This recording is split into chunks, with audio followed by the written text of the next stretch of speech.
ಅನುಪಮ ಗುರು ಮಲ್ಲೇಶ,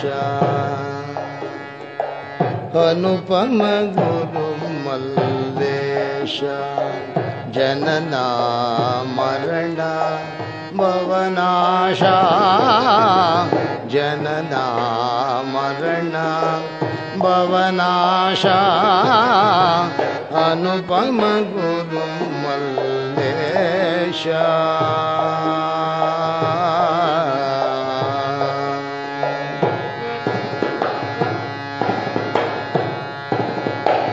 ಘನತರ ನಿನ್ನುಪದೇಶ,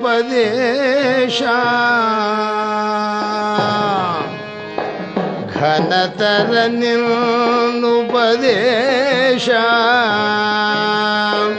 ದಿನಕರ ಕೋಟಿ ಪ್ರಕಾಶ,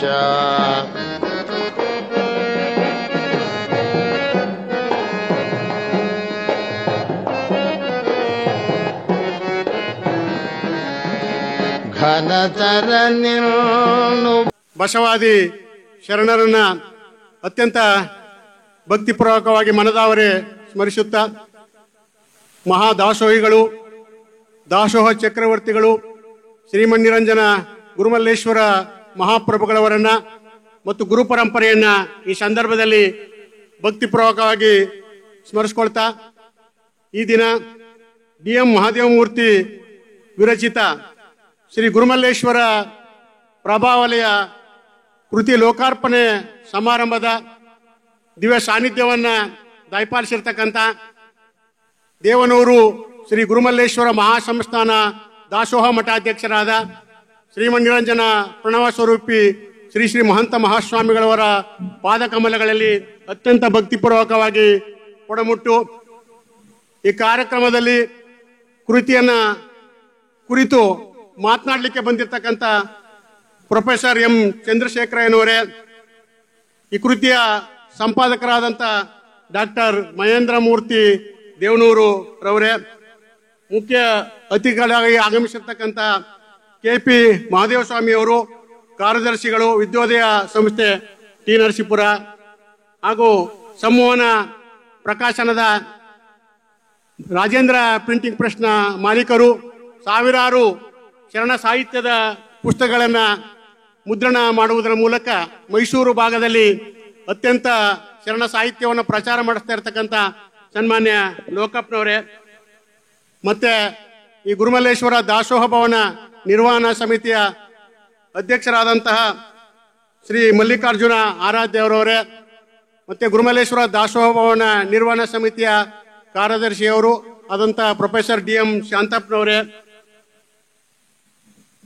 ಮತ್ತೆ ಈ ಕಾರ್ಯಕ್ರಮದಲ್ಲಿ ಭಾಗಿಗಳಾಗಿರ್ತಕ್ಕಂಥ ಎಲ್ಲ ಪೂಜ್ಯ ಭಿಕ್ಷದ ಮಠಾಧಿಪತಿಗಳ ಪಾದಕಮಲಗಳಲ್ಲಿ ಭಕ್ತಿಪೂರ್ವಕವಾಗಿ ಕೊಡಮುಟ್ಟು ಈ ಕಾರ್ಯಕ್ರಮದಲ್ಲಿ ಆಗಮಿಸಿರ್ತಕ್ಕಂಥ ಎಲ್ಲ ದಾಸೋಹ ಭವನದ ನಿರ್ವಹಣಾ ಸಮಿತಿಯ ಎಲ್ಲ ಪದಾಧಿಕಾರಿಗಳೇ, ವಿಶೇಷವಾಗಿ ಲಿಂಗೈಕ್ಯ DM ಮಹಾದೇವಮೂರ್ತಿಯವರ ಧರ್ಮಪತ್ನಿಯವರಾದಂಥ ಶ್ರೀಮತಿ ಗುರುಶಾಂತಮ್ಮನವರೇ ಮತ್ತು ಅವರ ಕುಟುಂಬ ವರ್ಗದವರೇ, ಚೇರ್ಮನ್ ಶಿವಮಾದಪ್ಪನವರು ಮತ್ತು ಅವರ ಕುಟುಂಬ ವರ್ಗದವರೇ, ಕಾರ್ಯಕ್ರಮದಲ್ಲಿ ಭಾಗಿಗಳಾಗಿರ್ತಕ್ಕಂಥ ಎಲ್ಲ ಸಕಲ ಭಕ್ತ ಮಹಾಶಯರೇ, ಎಲ್ಲ ಸಾಹಿತಿಗಳೇ, ಮಠದ ಅಭಿಮಾನಿಗಳೇ, ಎಲ್ಲರ ಅಂತರಾತ್ಮಕ್ಕೆ ಶರಣು ಶರಣಾರ್ಥಿಗಳನ್ನ ಸಲ್ಲಿಸಿ ಕಾರ್ಯಕ್ರಮವನ್ನು ಪ್ರಾರಂಭವನ್ನ ಮಾಡ್ತಾ ಇದ್ದೀವಿ.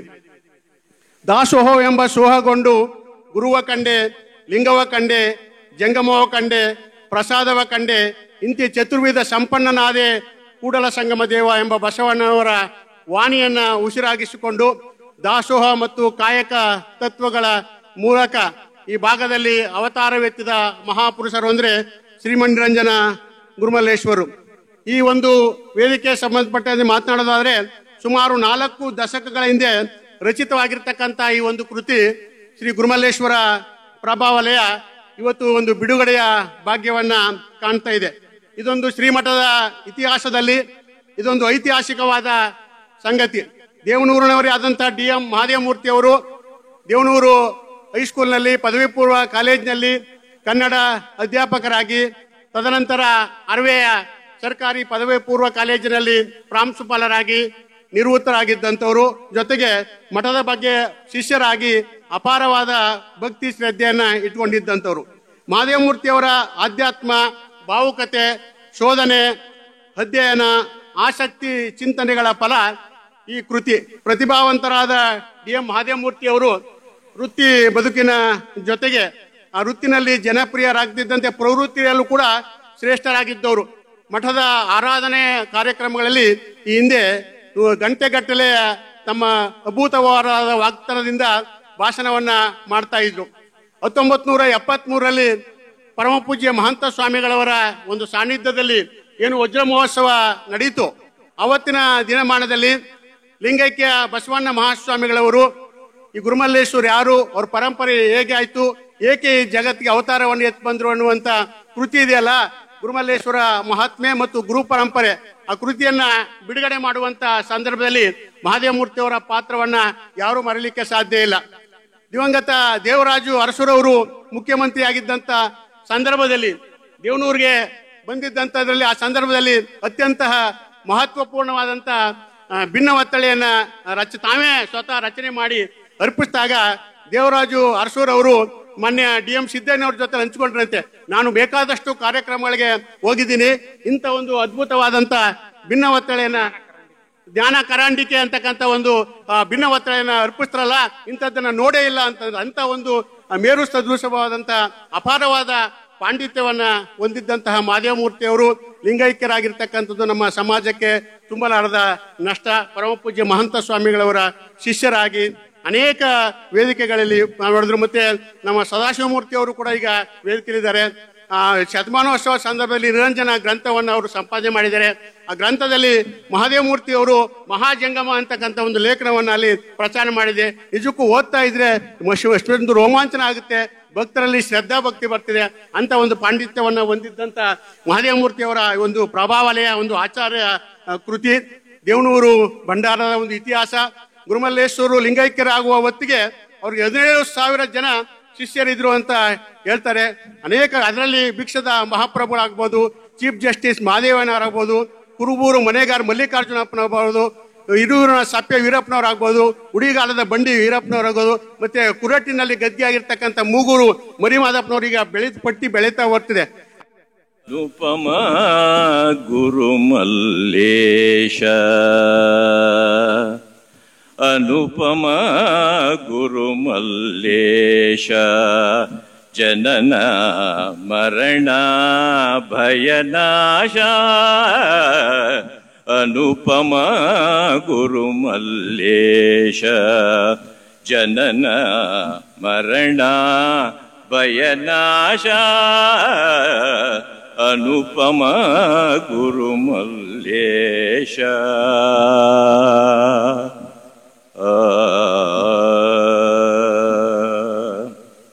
ಘನತರ ನಿನ್ನುಪದೇಶ, ಘನತರ ನಿನ್ನುಪದೇಶ, ದಿನಕರ ಕೋಟಿ ಪ್ರಕಾಶ,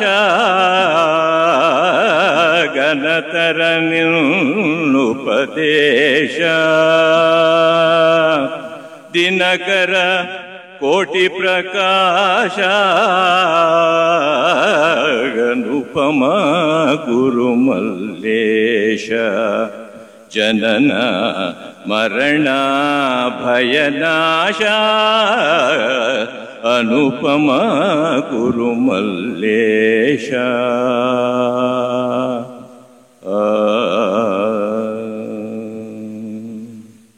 ಶ್ರುತಿತತಿ ನುತ ಸಂಪನ್ನ, ಶ್ರುತಿತತಿ ನುತ ಸಂಪನ್ನ, ಯತಿಮತಿಗಳ ಮನರನ್ನ, ಶ್ರುತಿತತಿ ನುತ ಸಂಪನ್ನ,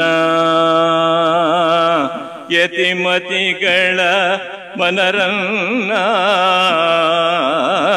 ಸತತವು ನೆನೆಯುವೆ ಮುನ್ನ, ಸತತವು ನೆನೆಯುವೆ ಮುನ್ನ, ಹಿತದಿಂ ಕಾಪಾಡಣ್ಣ, ಹಿತದಿಂ ಕಾಪಾಡ್ಯನ್ನಗ ಅನುಪಮ ಗುರುಮಲ್ಲೇಶ ಜನನ ಮರಣ ಭಯನಾಶ ಅನುಪಮ ಗುರುಮಲ್ಲೇಶ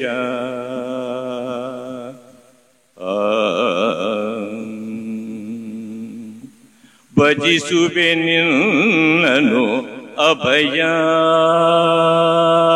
ಭಜಿಸುವೆ ನಿನ್ನನು ಅಭಯ ತ್ರಿಜಗದ್ಗುರು ನಿರ್ಮಾಯ ಭಜಿಸುವೆ ನಿನ್ನನು ಅಭಯ ತ್ರಿಜಗದ್ಗುರು ನಿರ್ಮಾಯ ಅಜ ವಿಷ್ಣು ಸುರ ಸಮುದಾಯ ಅಜ ವಿಷ್ಣು ಸುರ ಸಮುದಾಯ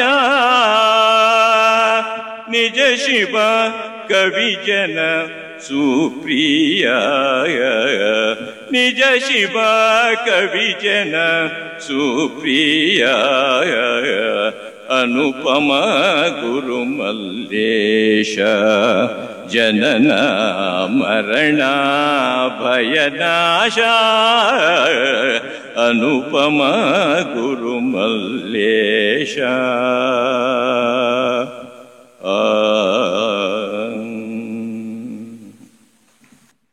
ಪ್ರಾರಂಭ ಮಾಡ್ತಾ ಇದ್ದೇನೆ. ಪ್ರಪ್ರಥಮವಾಗಿ ನಮ್ಮೆಲ್ಲರಿಗೂ ಸೋರ್ಸ್ ಆಫ್ ಇನ್ಸ್ಪಿರೇಷನ್ ಆಗಿರುವ ಪರಮ ಪೂಜ್ಯ ಮಹಾಂತ ಸ್ವಾಮಿಗಳವರನ್ನು ಸ್ವಾಗತಿಸುವ ಭಾಗ್ಯ ನನ್ನದಾಗಿದೆ.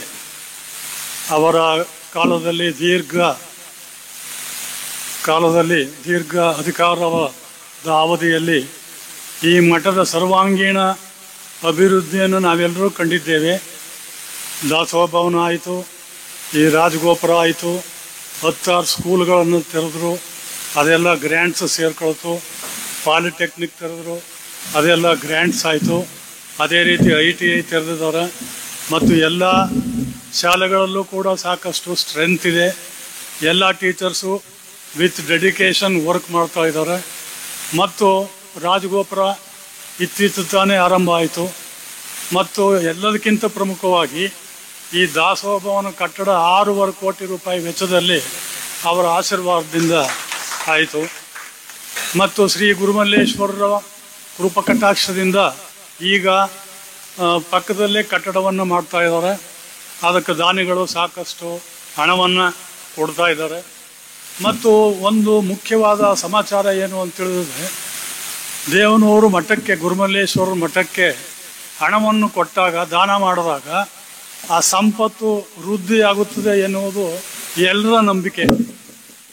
ಆ ನಂಬಿಕೆಯನ್ನು ಇಟ್ಕೊಂಡು ನಾವು ಯಾರೇ ಮನೆಗೆ ಹೋದ್ರೂ ಕೂಡ, ಯಾವುದೇ ಸಂದರ್ಭದಲ್ಲಿ ನಾವು ಈ ಗುರುಮಲ್ಲೇಶ್ವರರ ಕಾರ್ಯಕ್ರಮವನ್ನು ಮಾಡ್ತಾ ಇದ್ದೀವಿ, ನೀವು ಸಹಾಯ ಮಾಡಬೇಕು ಅಂತ ಕೇಳ್ಕೊಂಡಾಗ ಅವರು ಹಣವನ್ನು ಕೊಟ್ಟೇ ಕಳಿಸ್ತಾರೆ.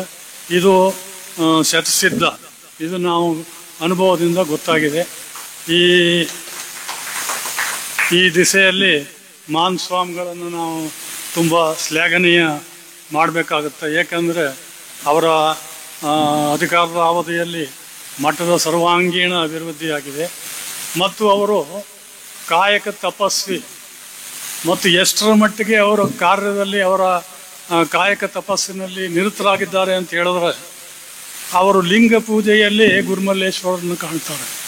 ಪ್ರತಿನಿತ್ಯ ಪೂಜೆ ಮಾಡುವಾಗ, ಪಾದ ಪೂಜೆ ಮಾಡುವಾಗ ಅವರು ಗುರುಮಲ್ಲೇಶ್ವರರನ್ನು ಕಾಣ್ತಾರೆ. ಇದೇ ನಂಬಿಕೆ ಬಹಳ ಜನರಲ್ಲಿ ಇದೆ. ಮತ್ತು ಈ ನಮ್ಮ ಮಠದಲ್ಲಿ ರುದ್ರಾಭಿಷೇಕ ಆಗುವಾಗ ಏನು ಭಕ್ತಿ ಭಾವನೆ, ಆ ಭಕ್ತಿ ಭಾವನೆಯ ಪರಾಕಾಷ್ಠೆಯನ್ನು ನೋಡಿದಾಗ ಎಲ್ಲರೂ ನಾವೇನು ಕೈಲಾಸದಲ್ಲಿದ್ದೀವಿ ಏನೋ ಭಾಸ ಆಗುತ್ತೆ. ಆ ರೀತಿ ಗುರುಮಲ್ಲೇಶಾಯ ನಮಃ, ಗುರುಮಲ್ಲೇಶಾಯ ನಮಃ ಅಂತ ನಾವು ಬಿಲ್ಪತ್ರೆ ಹಾಕುವಾಗ ನಾವು ಕೈಲಾಸದಲ್ಲಿದ್ದೀವೇನೋ, ನಾವೆಲ್ಲರೂ ಎಷ್ಟು ಧನ್ಯ ಅಂತ ನಾವೆಲ್ಲರಿಗೂ ಅನಿಸುತ್ತೆ. ಅದನ್ನು ಅನುಭವ ಪಡೆದಿರೋರಿಗೆ ಮಾತ್ರ ಗೊತ್ತು. ಅಂಥ ಪೂಜ್ಯರನ್ನು ನಾವು ಕೇಳಿಕೊಂಡಾಗ, ಈ ಮಹಾದೇವ ಮೂರ್ತಿಯವರು ಬರೆದಿರುವ ಪುಸ್ತಕ ಅವರು ವಿಧಿವಶರಾಗಿ 25 ವರ್ಷಗಳ ಮೇಲಾಯಿತು. ಆ ಪುಸ್ತಕವನ್ನು ಬರೆದು 40 ವರ್ಷ ಆಯಿತು. ಆ ಮ್ಯಾನುಸ್ಕ್ರಿಪ್ಟ್ ಹಾಗೆ ಇಟ್ಟಿದ್ರು, ಮನೆಯಲ್ಲೇ ಇಟ್ಟಿದ್ರು. ನಮ್ಮ ಗುರುಶಾಂತಮ್ಮನವರನ್ನು ಕಾಂಟ್ಯಾಕ್ಟ್ ಮಾಡಿದಾಗ ಅವರು ಭಾಳ ಭದ್ರವಾಗಿ ಅದನ್ನು ಇಟ್ಟಿದ್ರು. ಅದನ್ನು ನಾವು ಕೊಡ್ತೀವಿ, ನೀವು ಪ್ರಿಂಟ್ ಮಾಡಿಸಿ ಪಬ್ಲಿಷ್ ಮಾಡಿಸಿ, ಅದು ಎಲ್ರಿಗೂ ಗೊತ್ತಾಗಲಿ. ಗುರುಮಲ್ಲೇಶ್ವರರ ಪ್ರಭಾವಳಿ ಮತ್ತು ಗುರುಮಲ್ಲೇಶ್ವರರಿದ್ದಾಗ ಮತ್ತು ಅವರ ಅನುಯಾಯಿಗಳಿದ್ದಾಗ, ಮಠಾಧಿಪತಿಗಳಿದ್ದಾಗ, ಗುರು ಪರಂಪರೆಯವರಿದ್ದಾಗ ಏನು ಯಾರ ಮೇಲೆ ಏನು ಪ್ರಭಾವ ಬೀರಿದ್ರು ಮತ್ತು ಹೇಗೆ ವಿಸ್ತಾರ ಆಯಿತು ಗುರುಮಲ್ಲೇಶ್ವರ ಭಕ್ತಿ ಮಂಡಳಿ, ಇದೆಲ್ಲ ಆ ಪುಸ್ತಕದಲ್ಲಿ ಇದೆ ಅಂತ ನಾನು ತಿಳ್ಕೊಂಡಿದ್ದೇನೆ. ಟೈಟ್ಲ್ ಹೇಳುವ ಹಾಗೇ ಗುರುಮಲ್ಲೇಶ್ವರ ಅವರ ಪ್ರಭಾವಳಿ ಅಂತ ನಾವು ಅದನ್ನು ಹೇಳುವಾಗೆ ಪುಸ್ತಕದಲ್ಲೇ ಅದು ಗೊತ್ತಾಗುತ್ತೆ. ಆ ಗುರುಮಲ್ಲೇಶ್ವರರ ಪ್ರಭಾವ ಎಲ್ಲೆಲ್ಲೂ ಹರಡಿದೆ. ಎಲ್ಲರೂ ಪೂಜ್ಯ ಮನೋಭಾವದಿಂದ ನಾವು ಗುರುಮಲ್ಲೇಶ್ವರರನ್ನ ನಂಬಿದ್ದೇವೆ. ಅದೇ ರೀತಿ ಹರಗುರು ಚರಮೂರ್ತಿಗಳು ಕೂಡ ನಂಬಿದ್ದಾರೆ. ಈ ಎಲ್ಲ ಹರಗುರು ಚರಮೂರ್ತಿಗಳನ್ನು ಕೂಡ ನಾನು ಹೃತ್ಪೂರ್ವಕವಾಗಿ ಸ್ವಾಗತಿಸುತ್ತೇನೆ. ಈ ಸಮಾರಂಭಕ್ಕೆ ಆಗಮಿಸುವ ನಮ್ಮ ಬೆಳಕವಾಡಿ ಸ್ವಾಮೀಜಿಯವರು, ದೇವಲಾಪುರ ಶ್ರೀಗಳಿಯವರು ಮತ್ತು ಇನ್ನೂ ಇತರ ಸ್ವಾಮಿಗಳು ಬಂದಿದ್ದಾರೆ. ಅವರೆಲ್ಲರಿಗೂ ಹೃತ್ಪೂರ್ವಕವಾದ, ಗೌರವಪೂರ್ವಕವಾದ, ಭಕ್ತಿಪೂರ್ವಕವಾದ ವಂದನೆಗಳು ನಮಸ್ಕಾರಗಳನ್ನು ಸಲ್ಲಿಸಿ ನಾನು ಈ ಸಭೆಗೆ ಅವರನ್ನು ಸ್ವಾಗತಿಸುತ್ತೇನೆ. ಮತ್ತು ಪೂಜ್ಯ ಮಹಾಂತ ಸ್ವಾಮಿಯವರನ್ನು ಬಹಳ ಭಕ್ತಿಪೂರ್ವಕವಾಗಿ ಈ ಸಮಾರಂಭಕ್ಕೆ ಸ್ವಾಗತಿಸುತ್ತೇನೆ. ಏಕೆಂದರೆ ಅವರ ದಿವ್ಯ ಸಂಕಲ್ಪ ಮತ್ತು ಇಮ್ಯಾಜಿನೇಷನ್ ಆಧಾರದ ಮೇಲೆ ಈ ಎಲ್ಲ ಕಾರ್ಯಕ್ರಮಗಳು ಕೂಡ ನಡೀತವೆ. ಯಾವುದೇ ಅಡೆತಡೆ ಇಲ್ಲದೆ ಎಲ್ಲ ಕಾರ್ಯಕ್ರಮಗಳು ಕೂಡ ನಡೀತಾ ಇವೆ ಶ್ರೀಮಠದಲ್ಲಿ. ಅದನ್ನು ಸ್ಮರಿಸಿ ನಾವು ಎಲ್ಲರೂ ಧನ್ಯ, ಅನನ್ಯ ಭಕ್ತಿಯಿಂದ ನಾನು ಅವರನ್ನು ಈ ಸಭೆಗೆ ಭಕ್ತಿಪೂರ್ವಕವಾಗಿ ಸ್ವಾಗತಿಸುತ್ತೇನೆ. ಮತ್ತು ಈ ಸಭೆಗೆ ನಮ್ಮ ದಾಸೋಹ ಭವನದ ಡೈರೆಕ್ಟರ್ಗಳಾದ ನಿರ್ದೇಶಕರುಗಳೆಲ್ಲ ದಯಮಾಡಿಸಿದವರು. ಅವರೆಲ್ಲರಿಗೂ ನಾನು ಒಳ್ಳೆಯುತ್ತಲಿದೆ ನೋಡಿರೆ ಜ್ಯೋತಿಯೋ ತಾನು ಬೆಳಗುತ್ತಲಿದೆ ನೋಡಿರೆ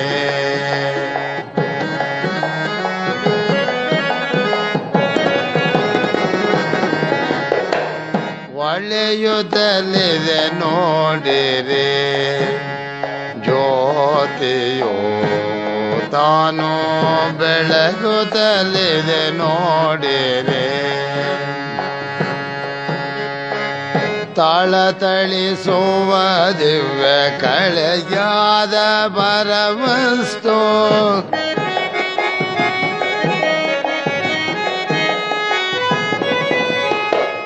ತಳತಳಿಸುವ ದಿವ್ಯ ಕಳೆಯಾದ ಪರವಸ್ತು ಒಳವರಗೆ ಗವಾಗಿಳೆಯ ಪ್ರಜ್ವಲಿಸುತ್ತ ಒಳವರಗೆ ಗವಾಗಿಳೆಯ ಪ್ರಜ್ವಲಿಸುತ್ತ ಒಳೆಯುತ್ತಲಿದೆ ನೋಡಿರಿ ಜ್ಯೋತಿಯು ತಾನು ಬೆಳಗುತ್ತಲಿದೆ ನೋಡಿರಿ.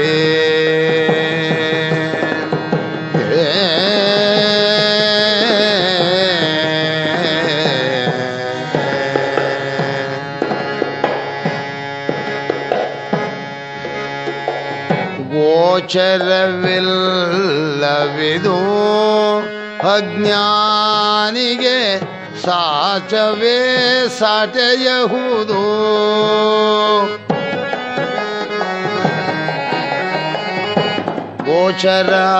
ಗೋಚರವಿಲ್ಲವಿದು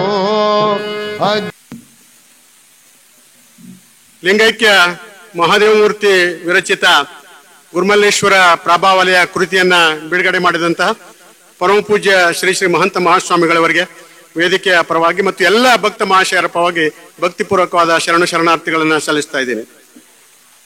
ಕಾರ್ಯಕ್ರಮದ ಮುಂದಿನ ಹಂತ ಕೃತಿಯನ್ನ ಕುರಿತು ಮಾತನಾಡಲಿದ್ದಾರೆ ಪ್ರೊಫೆಸರ್ ಎಂ ಚಂದ್ರಶೇಖರಯ್ಯನವರು.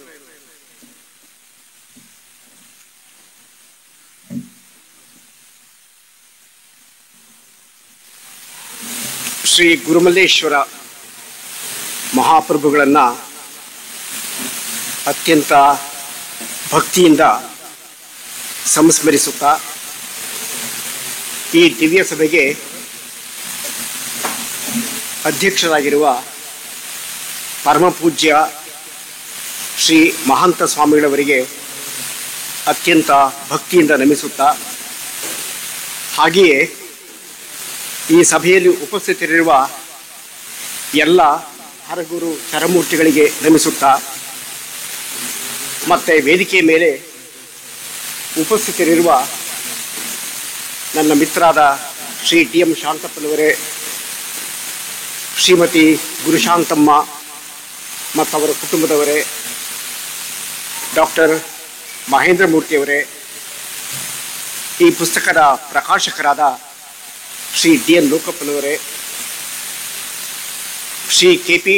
ಮಹಾದೇವ ಸ್ವಾಮಿಯವರೇ, ಸಭೆಯ ಮುಂಭಾಗದಲ್ಲಿ ಆಸೀನರಾಗಿರುವ ನನ್ನ ಮೊದಲ ಪ್ರಾಂಶುಪಾಲರಾದ ಡಿ.ಎಂ. ಮಹಾದೇವ ಮೂರ್ತಿಯವರ ಅಣ್ಣನವರಾದ ಪ್ರೊಫೆಸರ್ ಡಿ.ಎಂ. ರಾಜಶೇಖರ ಮೂರ್ತಿಯವರೇ, ಭಕ್ತ ಬಾಂಧವರೇ, ಶರಣರೇ, ಹಿರಿಯರೇ ಮತ್ತು ಕಿರಿಯರೇ, ಮೊದಲನೇದಾಗಿ ನನಗೆ ಅತ್ಯಂತ ಸಂತೋಷವಾಗತಕ್ಕಂಥ ಸಂಗತಿ ಏನು ಅಂತ ಕೇಳಿದರೆ, ಈ ಪುಸ್ತಕದ ಬಗ್ಗೆ ಮಾತಾಡೋದು ಒಂದು ಕಡೆ ಇರಲಿ, ನನಗೆ ಅತೀವ ಸಂತೋಷ ಉಂಟು ಮಾಡಿರ್ತಕ್ಕಂಥ ಸಂಗತಿ ಅಂತಂದರೆ, ಗುರುಮಲ್ಲೇಶ್ವರ ಮಹಾಪ್ರಭುಗಳ ಇಂತಹ ಒಂದು ದಿವ್ಯ ಸಮಾರಂಭದಲ್ಲಿ ಭಾಗವಹಿಸೋದಕ್ಕೆ ಅವಕಾಶ ಸಿಕ್ಕಿದೆಯಲ್ಲ, ನಾನು ನಿಜಕ್ಕೂ ಪುಣ್ಯವಂತ ಅಂತ ಹೇಳ್ಬಿಟ್ಟು ತಮ್ಮ ಮುಂದೆ ಅತ್ಯಂತ ವಿನಯದಿಂದ ಭಕ್ತಿಯಿಂದ ಹೇಳ್ಕೊಳ್ಳೋಕ್ಕೆ ಇಷ್ಟಪಡ್ತೇನೆ. ಈ ಕ್ಷೇತ್ರಕ್ಕೆ ಭಾಳ ಹಿಂದೆ ಒಂದ್ಸರಿ ಬಂದು ಹೋಗಿದ್ದೆ, ಮತ್ತೆ ಇಲ್ಲಿಗೆ ಬಂದು ಹೋಗತಕ್ಕಂಥ ಅವಕಾಶ ಒದಗಿ ಬಂದಿರಲಿಲ್ಲ.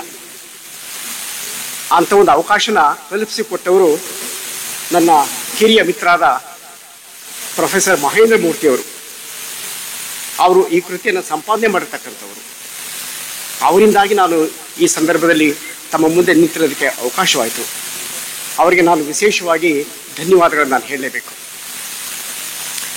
ಇಲ್ಲೊಂದು ಮುಖ್ಯವಾದ ಸಂಗತಿ ಏನು ಅಂತಂದರೆ, ಈ ಕೃತಿಯನ್ನು ಬೆಳಕು ಕಾಣುವಂತೆ ಮಾಡಿದವರು ಶ್ರೀ ಡಿ.ಎಂ. ಮಹಾದೇವ ಮೂರ್ತಿಯವರ ಧರ್ಮಪತ್ನಿಯವರಾದ ಶ್ರೀಮತಿ ಗುರುಶಾಂತಮ್ಮನವರು. ತಮಗೆಲ್ಲ ಗೊತ್ತಿರೋ ಹಾಗೆ ಕನ್ನಡ ಸಾಹಿತ್ಯ ಇತಿಹಾಸದಲ್ಲಿ ಎಷ್ಟೋ ಹಸ್ತಪ್ರತಿಗಳು, ತಾಳೆಗರಿ ಪ್ರತಿಗಳು ಹುಳ ತಿಂದು ಹಾಳಾಗಿ ಹೋಗಿಬಿಟ್ಟಿದ್ದಾವೆ. ಶ್ರೀಮತಿಯವರು ಸುಮಾರು 40 ವರ್ಷಗಳ ಕಾಲ ಆ ಹಸ್ತಪ್ರತಿಯನ್ನು ರಕ್ಷಣೆ ಮಾಡಿಕೊಂಡು ಬಂದು ಇವತ್ತದು ಬೆಳಕು ಕಾಣೋದಕ್ಕೆ ಸಹಕಾರ ಮಾಡಿಕೊಟ್ಟಿದ್ದಾರೆ. ಆ ಕೃತಿಯನ್ನು ಬೆಳಕು ಕಾಣೋದಕ್ಕೆ ಅವರು ಸಹಕರಿಸದೆ ಹೋಗಿದ್ರೆ ಈ ಕೃತಿ ಬೆಳಕು ಕಾಣ್ತಾ ಇರಲಿಲ್ಲ. ಅಂಥ ಒಂದು ಮಹದೋಪಕಾರವನ್ನು ಶ್ರೀಮತಿ ಗುರುಶಾಂತಪ್ಪನವರು ಮಾಡಿಕೊಟ್ಟಿದ್ದಾರೆ. ಅದಷ್ಟು ಮಾತ್ರ ಅಲ್ಲ, ಮಹಾದೇವ ಮೂರ್ತಿಯವರು ಕೂಡ ನನಗೆ ತುಂಬ ಅತ್ಯಂತ ಪರಿಚಿತ ವ್ಯಕ್ತಿಯಾಗಿದ್ದವರು. ಸುಮಾರು 3 ವರ್ಷಗಳ ಕಾಲ ಅವರೊಂದಿಗೆ 4-6 ಸರ್ತಿ ಭೇಟಿ ಮಾಡಿ ಮಾತಾಡೋ ಅವಕಾಶ ನನಗೆ ಸಿಕ್ಕಿತ್ತು. ಆದರೆ JSS ಮಹಾವಿದ್ಯಾಪೀಠದಲ್ಲಿ ಪ್ರಕಟಣೆ ಆಗ್ತಕ್ಕಂಥ ಪ್ರಸಾದ ಅನ್ನೋ ಪತ್ರಿಕೆ ಅವರ ಎಡಿಟರ್ ಆಗಿದ್ದರು, ಸಂಪಾದಕರಾಗಿದ್ದರು. ನಾನು ಕೂಡ ಅಲ್ಲಿಗೆ ಹೋಗ್ತಾ ಇದ್ದೆ. ಅವನು ಅನೇಕ ಸರ್ತಿ ನಾನು ಭೇಟಿ ಮಾಡಿದ್ದೇನೆ. ಅವರು ಅತ್ಯಂತ ಸರಳ ವ್ಯಕ್ತಿಗಳು, ಸಜ್ಜನರು, ಮಿತಭಾಷಿಗಳು, ಅದಕ್ಕಿಂತ ಹೆಚ್ಚಾಗಿ ಅತ್ಯಂತ ದೊಡ್ಡ ಮಟ್ಟದ ಮಾನವ ಪ್ರೇಮಿ, ಬರಹಗಾರರು. ಅಂಥ ಮಹನೀಯರಿಂದ ಈ ಕೃತಿ ರಚನೆ ಆಗಿದೆ. ಹಾಗಾಗಿ 40 ವರ್ಷಗಳ ನಂತರ ಈ ಕೃತಿ ಬೆಳಕಾಗ್ತಕ್ಕಂಥ ಒಂದು ಸಂಗತಿ ಇದೆಯಲ್ಲ, ಅದು ಬಹುದೊಡ್ಡ ಸಂಗತಿ. ಈ ದೃಷ್ಟಿಯಿಂದ ನಾನು, ತಾವೆಲ್ಲರೂ ಕೂಡ ಶ್ರೀಮತಿ ಗುರುಶಾಂತಮ್ಮನವರಿಗೆ ವಿಶೇಷವಾದ ಅಭಿನಂದನೆಗಳನ್ನು ಹೇಳಿ ಅವರನ್ನು ನೆನಪಿಸ್ಕೊಳ್ಬೇಕು ಅಂತ ಹೇಳ್ಬಿಟ್ಟು ನಾನು ಬಯಸ್ತೇನೆ. ಅವರು ಒಪ್ಪದೇ ಇದ್ದರೆ ಬಹುಶಃ ಈ ಕೃತಿ ಬೆಳಕು ಕಾಣ್ತಿರ್ಲಿಲ್ಲ. ಅವರು ಒಪ್ಪಿಗೆ ಕೊಟ್ಟದ್ದು ಬಹುದೊಡ್ಡ ಸಂಗತಿ. ಈ ಪರಿಣಾಮದಿಂದಾಗಿ ಈ ಕೃತಿ ಬೆಳಕು ಕಂಡಿದೆ. ಈ ಕೃತಿಯನ್ನು ನೀವು ಅವಲೋಕಿಸಿ ನೋಡೋದಾದರೆ, ಓದಿ ನೋಡೋದಾದರೆ ನಿಮಗೆ ಗೊತ್ತಾಗತಕ್ಕಂಥ ಒಂದು ದೊಡ್ಡ ಸಂಗತಿ ಏನು ಅಂತ ಕೇಳಿದರೆ, ಗುರುಮಲ್ಲೇಶ್ವರನ ಕುರಿತಂತೆ ಪ್ರಪ್ರಥಮವಾಗಿ ಬಂದಂಥ ಅತಿ ಶ್ರೇಷ್ಠವಾದ ಕೃತಿ ಇದು. ಅತ್ಯಂತ ಶ್ರೇಷ್ಠವಾದ ಕೃತಿ ಇದು. ಅದರ ಬಗ್ಗೆ 2 ಮಾತಿಲ್ಲ. ಇಂಥ ಒಂದು ಕೃತಿಯನ್ನು ಮಹಾದೇವ ಮೂರ್ತಿಯವರು 40 ವರ್ಷಗಳ ಹಿಂದೆ ಬರೆದರು. ಅದನ್ನು ಇವತ್ತು ಅತ್ಯಂತ ಸುಂದರವಾಗಿ ಸಂಪಾದನೆ ಮಾಡಿಕೊಟ್ಟಿದ್ದಾರೆ ಡಾಕ್ಟರ್ ಮಹೇಂದ್ರ ಮೂರ್ತಿಯವರು. ತುಂಬ ಅಚ್ಚುಕಟ್ಟಾಗಿ ಮಾಡಿಕೊಟ್ಟಿದ್ದಾರೆ. ಅಂದರೆ ಅಧ್ಯಾಯಗಳನ್ನಾಗಿ ವಿಂಗಡಿಸಿ ಉಪಶೀರ್ಷಿಕೆಗಳನ್ನು ಕೊಟ್ಟು ಅತ್ಯಂತ ಸುಂದರವಾಗಿ ಎಡಿಟ್ ಮಾಡಿದ್ದಾರೆ, ಸಂಪಾದನೆ ಮಾಡಿಕೊಟ್ಟಿದ್ದಾರೆ. ಅಂದರೆ ಮಹಾದೇವ ಮೂರ್ತಿಯವರ ಕೆಲಸ ಮೌಲಿಕವಾದದ್ದು, ಅತ್ಯಂತ ಮೌಲಿಕವಾದದ್ದಾದರೆ ಅದನ್ನು ತಿದ್ದಿ ತೀಡಿ ಅತ್ಯಂತ ಸುಂದರಗೊಳಿಸಿದವರು ಮಹೇಂದ್ರ ಮೂರ್ತಿಯವರು. ಹಾಗಾಗಿ ಈ ಕೃತಿಗೆ ಇಬ್ಬರು ಮಹನೀಯರ ಕೊಡುಗೆ ಅಪಾರವಾದ್ದು ಅಂತ ಹೇಳ್ಬಿಟ್ಟು ನಾನು ಅಂದ್ಕೊಂಡಿದ್ದೇನೆ. ಮತ್ತೆ ಈ ಸಂದರ್ಭದಲ್ಲಿ ಗುರುಮಲ್ಲೇಶ್ವರನ ಕುರಿತು ನಾನೇನು ಹೆಚ್ಚಿಗೆ ಹೇಳೋಕೆ ಹೋಗೋದಿಲ್ಲ. ಯಾಕೆ ಅಂತ ಕೇಳಿದರೆ, ಇದು ಗುರುಮಲ್ಲೇಶ್ವರ ಕ್ಷೇತ್ರ. ಈ ಮಣ್ಣೆ ಪಾವನವಾದ ಮಣ್ಣಿದು. ಇಲ್ಲಿ ಆ ಮಹನೀಯರು ಓಡಾಡಿದ ಜಾಗ, ಮತ್ತೆ ತಾವಿಲ್ಲಿ ಹುಟ್ಟಿ ಬೆಳೆದವರು, ಅವರ ಭಕ್ತರು. ಹಾಗಾಗಿ ಗುರುಮಲ್ಲೇಶ್ವರರ ಸಂಗತಿ, ವಿಷಯ, ಇತಿಹಾಸ, ಚರಿತ್ರೆ ನಿಮ್ಮ ಧಮನಿಗಳಲ್ಲಿ ಹರಿತಾ ಇದೆ.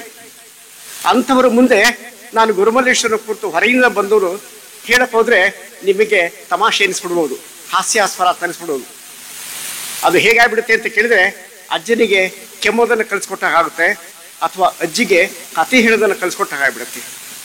ಹಾಗಾಗಿ ಗುರುಮಲ್ಲೇಶ್ವರರ ಬಗ್ಗೆ ನಿಮಗೆ ತಿಳಿದಿರುವಷ್ಟು ನನಗೆ ಖಂಡಿತವಾಗೂ ತಿಳಿದಿಲ್ಲ. ಆದರೆ ಈ ಕೃತಿಯನ್ನು ಕುರಿತು ಮಾತ್ರ ನಾನು ಮಾತಾಡ್ತಾ ಇದ್ದಾರೆ. ಇದರ ಶ್ರೇಷ್ಠತೆಯನ್ನು ಮಾತ್ರ ನಿಮ್ಮ ಮುಂದೆ ಬಿಂಬಿಸಲಿಕ್ಕೆ ನಾನು ಪ್ರಯತ್ನ ಪಡ್ತೇನೆ. ಅದಕ್ಕಿಂತ ಹೆಚ್ಚಿಗೆ ನಾನೇನು ಕೂಡ ಮಾಡೋದಿಲ್ಲ. ನಾನು ಈ ಕೃತಿಯನ್ನು ಓದಿದಾಗ, ಇಡೀ ಕೃತಿಯನ್ನು ನಾನು ಓದಿದರೆ ಪೂರ್ತಿ ಮೊದಲ ಪುಟದಿಂದ ಹಿಡಿದು ಕೊನೆಯ ಪುಟ ತನಕ ಓದಿದ್ದೇನೆ. ಇದರಲ್ಲಿ ಎದ್ದು ಕಾಣತಕ್ಕಂಥ ಒಂದು ಅಂಶ ಏನು ಅಂತ ಕೇಳಿದರೆ, ಸುಮಾರು 150 ಪುಟಗಳ ಈ ಕೃತಿಯ 5 ವಿಭಾಗಗಳಲ್ಲಿ, ಅಧ್ಯಾಯಗಳಲ್ಲಿ ರಚನೆ ಆಗಿದೆ. 5 ಅಧ್ಯಾಯಗಳಲ್ಲಿ. ಮತ್ತೆ ಈ 5 ಅಧ್ಯಾಯಗಳ ಕೆಳಗಡೆ 40 ಉಪಶೀರ್ಷಿಕೆಗಳಿವೆ. ಉಪಶೀರ್ಷಿಕೆ ಅಂದರೆ ಸಬ್ ಟೈಟ್ಲ್ಗಳಿದ್ದಾವೆ. ಈ ಇಡೀ ಕೃತಿಯಲ್ಲಿ ಸುಮಾರು 100ಕ್ಕಿಂತ ಹೆಚ್ಚು ಹೆಸರುಗಳು ಬರ್ತವೆ ಇಲ್ಲಿ. ಅಂದರೆ ಗುರುಮಲ್ಲೇಶ್ವರರ ಸಮಕಾಲೀನ ಸಂತರು, ಮಹಂತರು, ಸ್ವಾಮಿಗಳು, ಅವರ ಶಿಷ್ಯರುಗಳು ಅಂತ ಹೇಳ್ಬಿಟ್ಟು ಸುಮಾರು 100ಕ್ಕಿಂತ ಹೆಚ್ಚಿನ ಸಂಖ್ಯೆಯ ಹೆಸರುಗಳಲ್ಲಿ ಬರ್ತವೆ. ಹಾಗಾಗಿ ಇದೊಂದು ಐತಿಹಾಸಿಕ ದಾಖಲೆ. ಗುರುಮಲ್ಲೇಶ್ವರ ಮಠದ, ದಾಸೋಹ ಮಠದ ಇತಿಹಾಸದಲ್ಲಿ, ಚರಿತ್ರೆಯಲ್ಲಿ ಈ ಕೃತಿಯ ಪ್ರಕಟಣೆ ಅಂತಕ್ಕಂಥದ್ದಿದೆಯಲ್ಲ, ಸುವರ್ಣಾಕ್ಷರದಲ್ಲಿ ಬರೆದಿಡ್ಬೇಕಂತ ಒಂದು ಸಂಗತಿ. ನಾವ್ಯಾರು ಕೂಡ ಮರೆಯಾಗಿಲ್ಲ. ಈ ಕೃತಿ ಎಂಥ ಕೃತಿ ಅಂತ ನೀವು ಕೇಳಿದರೆ, ಈ ಕೃತಿ ಪ್ರಕಟವಾಗಿ ಜನರ ಗಮನಕ್ಕೆ ಬಂದ ಮೇಲೆ ಇದನ್ನು ಓದಿದ ಅನೇಕ ಲೇಖಕರು ಏನು ಪ್ರಯತ್ನ ಮಾಡಬಲ್ಲರು ಅಂತ ಕೇಳಿದರೆ, ಮತ್ತಷ್ಟು ವಿಷಯವನ್ನ ಗುರುಮಲ್ಲೇಶ್ವರ ಬಗ್ಗೆ ಸಂಗ್ರಹ ಮಾಡಿ ಇನ್ನೂ ಹೆಚ್ಚಿನ ಕೃತಿಗಳ ರಚನೆಗೆ ಈ ಕೃತಿ ಪ್ರೇರಣೆ ನೀಡತಕ್ಕಂಥ ಒಂದು ಕೃತಿಯಾಗಿದೆ. ಬರೀ ಇದೊಂದಕ್ಕೆ ರಚನೆಯಾಗಿ ಮುಕ್ತಾಯ ಆಯಿತು ಅಂತ ಯಾರು ಅಂದ್ಕೊಳ್ಬೇಕಾಗಿಲ್ಲ. ನೀವು 10 ವರ್ಷದಲ್ಲಿ, ಮುಂದಿನ 10 ವರ್ಷದಲ್ಲಿ ನೋಡಿ ಇನ್ನೆಷ್ಟು ಕೃತಿಗಳು ಗುರುಮಲ್ಲೇಶ್ವರ ಬಗ್ಗೆ ಬರ್ತವೆ ಅಂತ ಹೇಳ್ಬಿಟ್ಟು. ಅಂದರೆ ಹೆಚ್ಚಿನ ಸಂಶೋಧನೆ ಕೈಗೊಂಡು ಮತ್ತೂ ಹೆಚ್ಚಿನ ವಿಷಯವನ್ನು ಸಂಗ್ರಹ ಮಾಡಿ ಬೆಳಕಿಗೆ ತರತಕ್ಕಂಥ ಪ್ರೇರಣೆ ನೀಡುವಂಥ ಒಂದು ಕೃತಿ ಈ ಗುರುಮಲ್ಲೇಶ್ವರ ಪ್ರಭಾವಲಯ. ಆ ದೃಷ್ಟಿಯಿಂದ ಈ ಒಂದು ಕೃತಿ ಐತಿಹ್ಯವಾದದ್ದು, ಇದು ಚರಿತ್ರಾರ್ಹವಾದದ್ದು ಅಂತ ಹೇಳ್ಬಿಟ್ಟು ನನ್ನ ವೈಯಕ್ತಿಕ ಅಭಿಪ್ರಾಯ. ಆ ದೃಷ್ಟಿಯಿಂದ ಹೇಳೋದಾದರೆ ತಾವೆಲ್ಲರೂ ಕೂಡ ಈ ಕೃತಿಯನ್ನು ಓದಲೇಬೇಕು. ಕೊಂಡ್ಕೊಳ್ಳೋದ್ರೆ ಕೊಂಡ್ಕೊಳ್ತೀರ, ಅದ್ರ ಬಗ್ಗೆ ಅನುಮಾನ ಇಲ್ಲ. ದುಡ್ಡಿದೆ ತಗೊಂಡೋಗಿ ತಗೊಂಡು ಕೊಟ್ಬಿಟ್ಟು ಮನೇಲಿ ತಗೊಂಡು ಇಟ್ಬಿಡೋದಲ್ಲ, ಇದಂತ ಓದಬೇಕು. ಓದಿದರೆ ಮಾತ್ರ ಇದರ ಲಾಭ, ಇದರ ಆಧ್ಯಾತ್ಮಿಕ ಪರಿಣಾಮ ನಿಮ್ಮ ಮೇಲಾಗುತ್ತೆ. ಅದಕ್ಕಿಂತ ಹೆಚ್ಚಾಗಿ ಶ್ರೀ ಗುರುಮಲ್ಲೇಶ್ವರರ ಮೇಲಿರ್ತಕ್ಕಂಥ ತಮ್ಮ ಭಕ್ತಿ ಇಮ್ಮಡಿಯಾಗುತ್ತೆ, ಮುಮ್ಮಡಿಯಾಗುತ್ತೆ, 100 ಮಡಿಯಾಗುತ್ತೆ ಅಂತ ಒಂದು ಕೃತಿ ಈ ದಿನ ಬೆಳಕು ಕಾಣ್ತಾ ಇದೆ. ಇದು ನನ್ನ ಮತ್ತು ತಮ್ಮೆಲ್ಲರ ಮತ್ತು ಶ್ರೀಮಠದ ಸೌಭಾಗ್ಯ ಅಂತ ಹೇಳ್ಬಿಟ್ಟು ನಾನು ಅಂದ್ಕೊಂಡಿದ್ದೇನೆ. ಆದರೆ ನಾನು ಗಮನಿಸಿದ್ದೇನು ಅಂತ ಕೇಳಿದರೆ, ಗುರುಮಲ್ಲೇಶ್ವರರ ಇತಿಹಾಸವನ್ನು ಗಮನಿಸಿದಾಗ ನನಗೆ ಒಂದು ಸಂಗತಿ ಜ್ಞಾಪಕ ಬರುತ್ತೆ. ಆ ಸಂಗತಿ ಏನು ಅಂತ ಕೇಳಿದ್ರೆ, ಇಂಗ್ಲಿಷ್ ಸಾಹಿತ್ಯದಲ್ಲಿ, ಆಂಗ್ಲ ಸಾಹಿತ್ಯದಲ್ಲಿ 18ನೇ ಶತಮಾನದಲ್ಲಿ ಡಾಕ್ಟರ್ ಜಾನ್ಸನ್ ಅಂತಕ್ಕಂಥ ಒಬ್ಬ ಶ್ರೇಷ್ಠ ಬರಹಗಾರ ಇದ್ದ. ಆತನ ಎತ್ತರ ಎಷ್ಟು ಅಂತ ಕೇಳಿದ್ರೆ 7 ಅಡಿ. ಅದಕ್ಕೆ ತಕ್ಕಂತೆ ದೇಹ, ಮಹಾಬುದ್ಧಿವಂತ. ಅವರು ಬರೆದದ್ದಕ್ಕಿಂತ ಮಾತನಾಡಿದ್ದೇ ಜಾಸ್ತಿ. ಅದರ ಅದೃಷ್ಟ ಏನು ಅಂತ ಕೇಳಿದ್ರೆ, ಅವರ ಸುತ್ತಮುತ್ತ ಹಿಂದೆ ಮುಂದೆ 10 ಜನ ರೈಟರ್ಸ್, ಬರಹಗಾರರ ಜೊತೆಲಿದ್ರು. ಅವರಲ್ಲೊಬ್ಬ ಜೇಮ್ಸ್ ಬಾಸ್ವೆಲ್ ಅಂತ ಹೇಳ್ಬಿಟ್ಟು, ಆತ ಈ ಡಾಕ್ಟರ್ ಜಾನ್ಸನ್ನ ವ್ಯಕ್ತಿತ್ವಕ್ಕೆ ಮಾರು ಹೋಗಿ ಅತ್ಯಂತ ಪ್ರೀತಿಯಿಂದ, ಗೌರವದಿಂದ ಅವ್ರನ್ನ ಕಂಡು ಅವರ ನೆರಳಿನಂತೆ ಅನುಸರಿಸ್ತಾ ಇದ್ದ. ಅನುಸರಿಸಿ ಏನ್ ಮಾಡ್ದ ಅಂತ ಕೇಳಿದ್ರೆ, ಡಾಕ್ಟರ್ ಜಾನ್ಸನ್ ಬೆಳಗಿನಿಂದ ಸಂಜೆ ತನಕ ಏನೇನು ಮಾತಾಡ್ತಾ ಇದ್ರು, ಯಾವ ವಿಷಯ ಕುರಿತು ಹೇಳ್ತಾ ಇದ್ರು, ಯಾವ ಸಂಗತಿಗಳನ್ನ ಬಿತ್ತರಿಸಿದ್ರು ಅದನ್ನೆಲ್ಲ ಬರ್ಕೊಳ್ತಾ ಇದ್ದ ಜೇಮ್ಸ್ ಬಾಸ್ವೆಲ್. ಯಾಕೆ ಅಂತ ಕೇಳಿದ್ರೆ ಆ ಡಾಕ್ಟರ್ ಜಾನ್ಸನ್ ಅಂತಕ್ಕಂಥವನ ಮಾತುಗಳಿದ್ವಲ್ಲ, ಅತ್ಯಂತ ಶ್ರೇಷ್ಠ ಮಟ್ಟದ ಮಾತುಗಳು, ವಿಚಾರದಿಂದ, ಆಧ್ಯಾತ್ಮದಿಂದ ಮತ್ತೆ ಐತಿಹಾಸಿಕ ಸಂಗತಿಗಳು ತುಂಬಿರ್ತಾ ಇತ್ತು. ಹಾಗಾಗಿ ಆ ಜೇಮ್ಸ್ ಬಾಸ್ವೆಲ್ ಅಂತಕ್ಕಂಥವನು ಎಲ್ಲರೂ ಬರ್ಕೊಳ್ತಾ ಇದ್ದ. ಬರ್ಕೊಂಡು ಕೊನೆಗೆ ಆ ಡಾಕ್ಟರ್ ಜಾನ್ಸನ್ ಬದುಕಿದ್ದ ಕಾಲದಲ್ಲೇ 6 ಸಂಪುಟಗಳಲ್ಲಿ 6 ಪುಸ್ತಕಗಳಲ್ಲಿ ಸುಮಾರು 1200 ಪುಟಗಳ ಸಾಹಿತ್ಯ ಹೊರಗೆ ಬರುತ್ತೆ. 1200 ಪುಟಗಳಷ್ಟು. ಇವತ್ತು ಜಗತ್ತಿನ ಇತಿಹಾಸದಲ್ಲೇ ಅಂತಹ ಒಂದು ಬಯೋಗ್ರಫಿ ಅಂದ್ರೆ ಜೀವನ ಚರಿತ್ರೆ ಮತ್ತೊಂದಿಲ್ಲ. ಜೇಮ್ಸ್ ಬಾಸ್ವೆಲ್ ಬರೆದಿರ್ತಕ್ಕಂಥ ಜೀವನ ಚರಿತ್ರೆ, ಡಾಕ್ಟರ್ ಜಾನ್ಸನ್ ಜೀವನ ಚರಿತ್ರೆಯನ್ನು ಮೀರಿಸುವಂಥ ಒಂದು ಜೀವನ ಚರಿತ್ರೆ ಮತ್ತೊಂದು ಬಂದಿಲ್ಲ. ಇವತ್ತು ಆ ದಾಖಲೆ ಮೇರಕ್ಕಾಗಿಲ್ಲ ಯಾರ ಕೈಲೇ. ಈ ಮಾತು ಯಾಕೆ ಹೇಳ್ತಾ ಇದ್ದೀನಿ ಅಂತ ಕೇಳಿದ್ರೆ, 100 ಜನ ಇಲ್ಲಿ ಬರ್ತಕ್ಕಂಥ ಹೆಸರುಗಳು ಈ ಕೃತಿಯಲ್ಲಿ. ಈಗಷ್ಟೇ ಪೀಠಿಕೆ ಸಮಯದಲ್ಲಿ ಮಾತಾಡಿದಂಥವರು ಗುರುಮಲ್ಲೇಶ್ವರ ಜೀವಿತ ಅವಧಿಯಲ್ಲೇ 15,000ಕ್ಕಿಂತ ಹೆಚ್ಚು ಜನ ಶಿಷ್ಯರನ್ನ ಹೊಂದಿದ್ರು ಅಂತ ಹೇಳ್ಬಿಟ್ಟು. ಈಗ ತಾವೇ ಕಲ್ಪನೆ ಮಾಡ್ಕೊಳ್ಳಿ, ಗುರುಮಲ್ಲೇಶ್ವರು ಎಷ್ಟು ಮಾತಾಡಿರ್ಬಹುದು, ಶಿಷ್ಯರು ಎಷ್ಟು ಮಾತಾಡಿರ್ಬಹುದು, ಎಂತೆಂಥ ವಿಷಯಗಳನ್ನ ಅವರು ಪ್ರಸ್ತಾಪ ಮಾಡಿರಬಹುದು, ಎಂತೆಂಥ ಸಂಗತಿಗಳು ಚರ್ಚೆಗೆ ಬಂದಿರಬಹುದು, ಎಂತಹ ಅನುಭವದ ಅವರ ಮದುವೆ ನಡುವೆ ಪಾಸಾಗಿರ್ಬೋದು, ಕಲ್ಪನೆ ಮಾಡ್ಕೊಳ್ಳಿ. ಆದರೆ ದುರದೃಷ್ಟ, ದೌರ್ಭಾಗ್ಯ ಏನು ಅಂತ ಕೇಳಿದ್ರೆ, ನಮ್ಮಲ್ಲಿ ಬರೆದಿಡುವ ಸಂಪ್ರದಾಯ ಬರಲಿಲ್ಲ. ಒಂದು ಪಕ್ಷ ಗುರುಮಲ್ಲೇಶ್ವರ ಜೀವಿತ ಅವಧಿಯಲ್ಲಿ ಯಾರಾದರೂ ಇಂಥ ಒಂದು ಕೆಲಸ ಮಾಡಿದ್ರೆ, ಇಲ್ಲಿ ಬರ್ತಕ್ಕಂಥ ಹೆಸರುಗಳೇ 115,000ಕ್ಕಿಂತ ಹೆಚ್ಚಿನ ಶಿಷ್ಯರು ಅವರು ಹೇಳಿದ್ದನ್ನೆಲ್ಲ ಬರ್ಕೊಳ್ಳಾಗಿದ್ರೆ ಎಂತಹ ಸಾಹಿತ್ಯ ಸೃಷ್ಟಿ ಆಗ್ತಾ ಇತ್ತು ಅದನ್ನ ಕಲ್ಪನೆ ಮಾಡಿಕೊಂಡ್ರೆ ಮೈ ರೋಮಾಂಚನ ಆಗುತ್ತೆ. ಅದನ್ನು ಯಾರು ಕೂಡ ಮಾಡಲಿಲ್ಲ. ಆದರೆ ಒಂದು ಸಂತೋಷದ ಸಂಗತಿ ಏನು ಅಂತ ಕೇಳಿದ್ರೆ, ಈ ಬರ್ತಕ್ಕಂಥ 100 ಜನ ಹೆಸರುಗಳ ಪೈಕಿ ಒಂದು ಸುಮಾರು 20-30 ಜನ ಸಂತ ಮಹಾಂತರು ಅವ್ರ ಜೊತೆ ಒಡನಾಡ್ತಾರೆ, ಸಮೀಪವರ್ತಿಗಳಾಗ್ತಾರೆ, ಶಿಷ್ಯರಾಗ್ತಾರೆ, ಅನುಸರಣೆ ಮಾಡ್ತಾರೆ, ಅವರ ಹಿಂಬಾಲಕರಾಗ್ತಾರೆ, ಅವರಿಂದ ಪ್ರೇರಣೆಗೊಳ್ತಾರೆ. ಅವರ ಇತಿಹಾಸ ನಮಗೆ ಸಿಗುತ್ತೆ.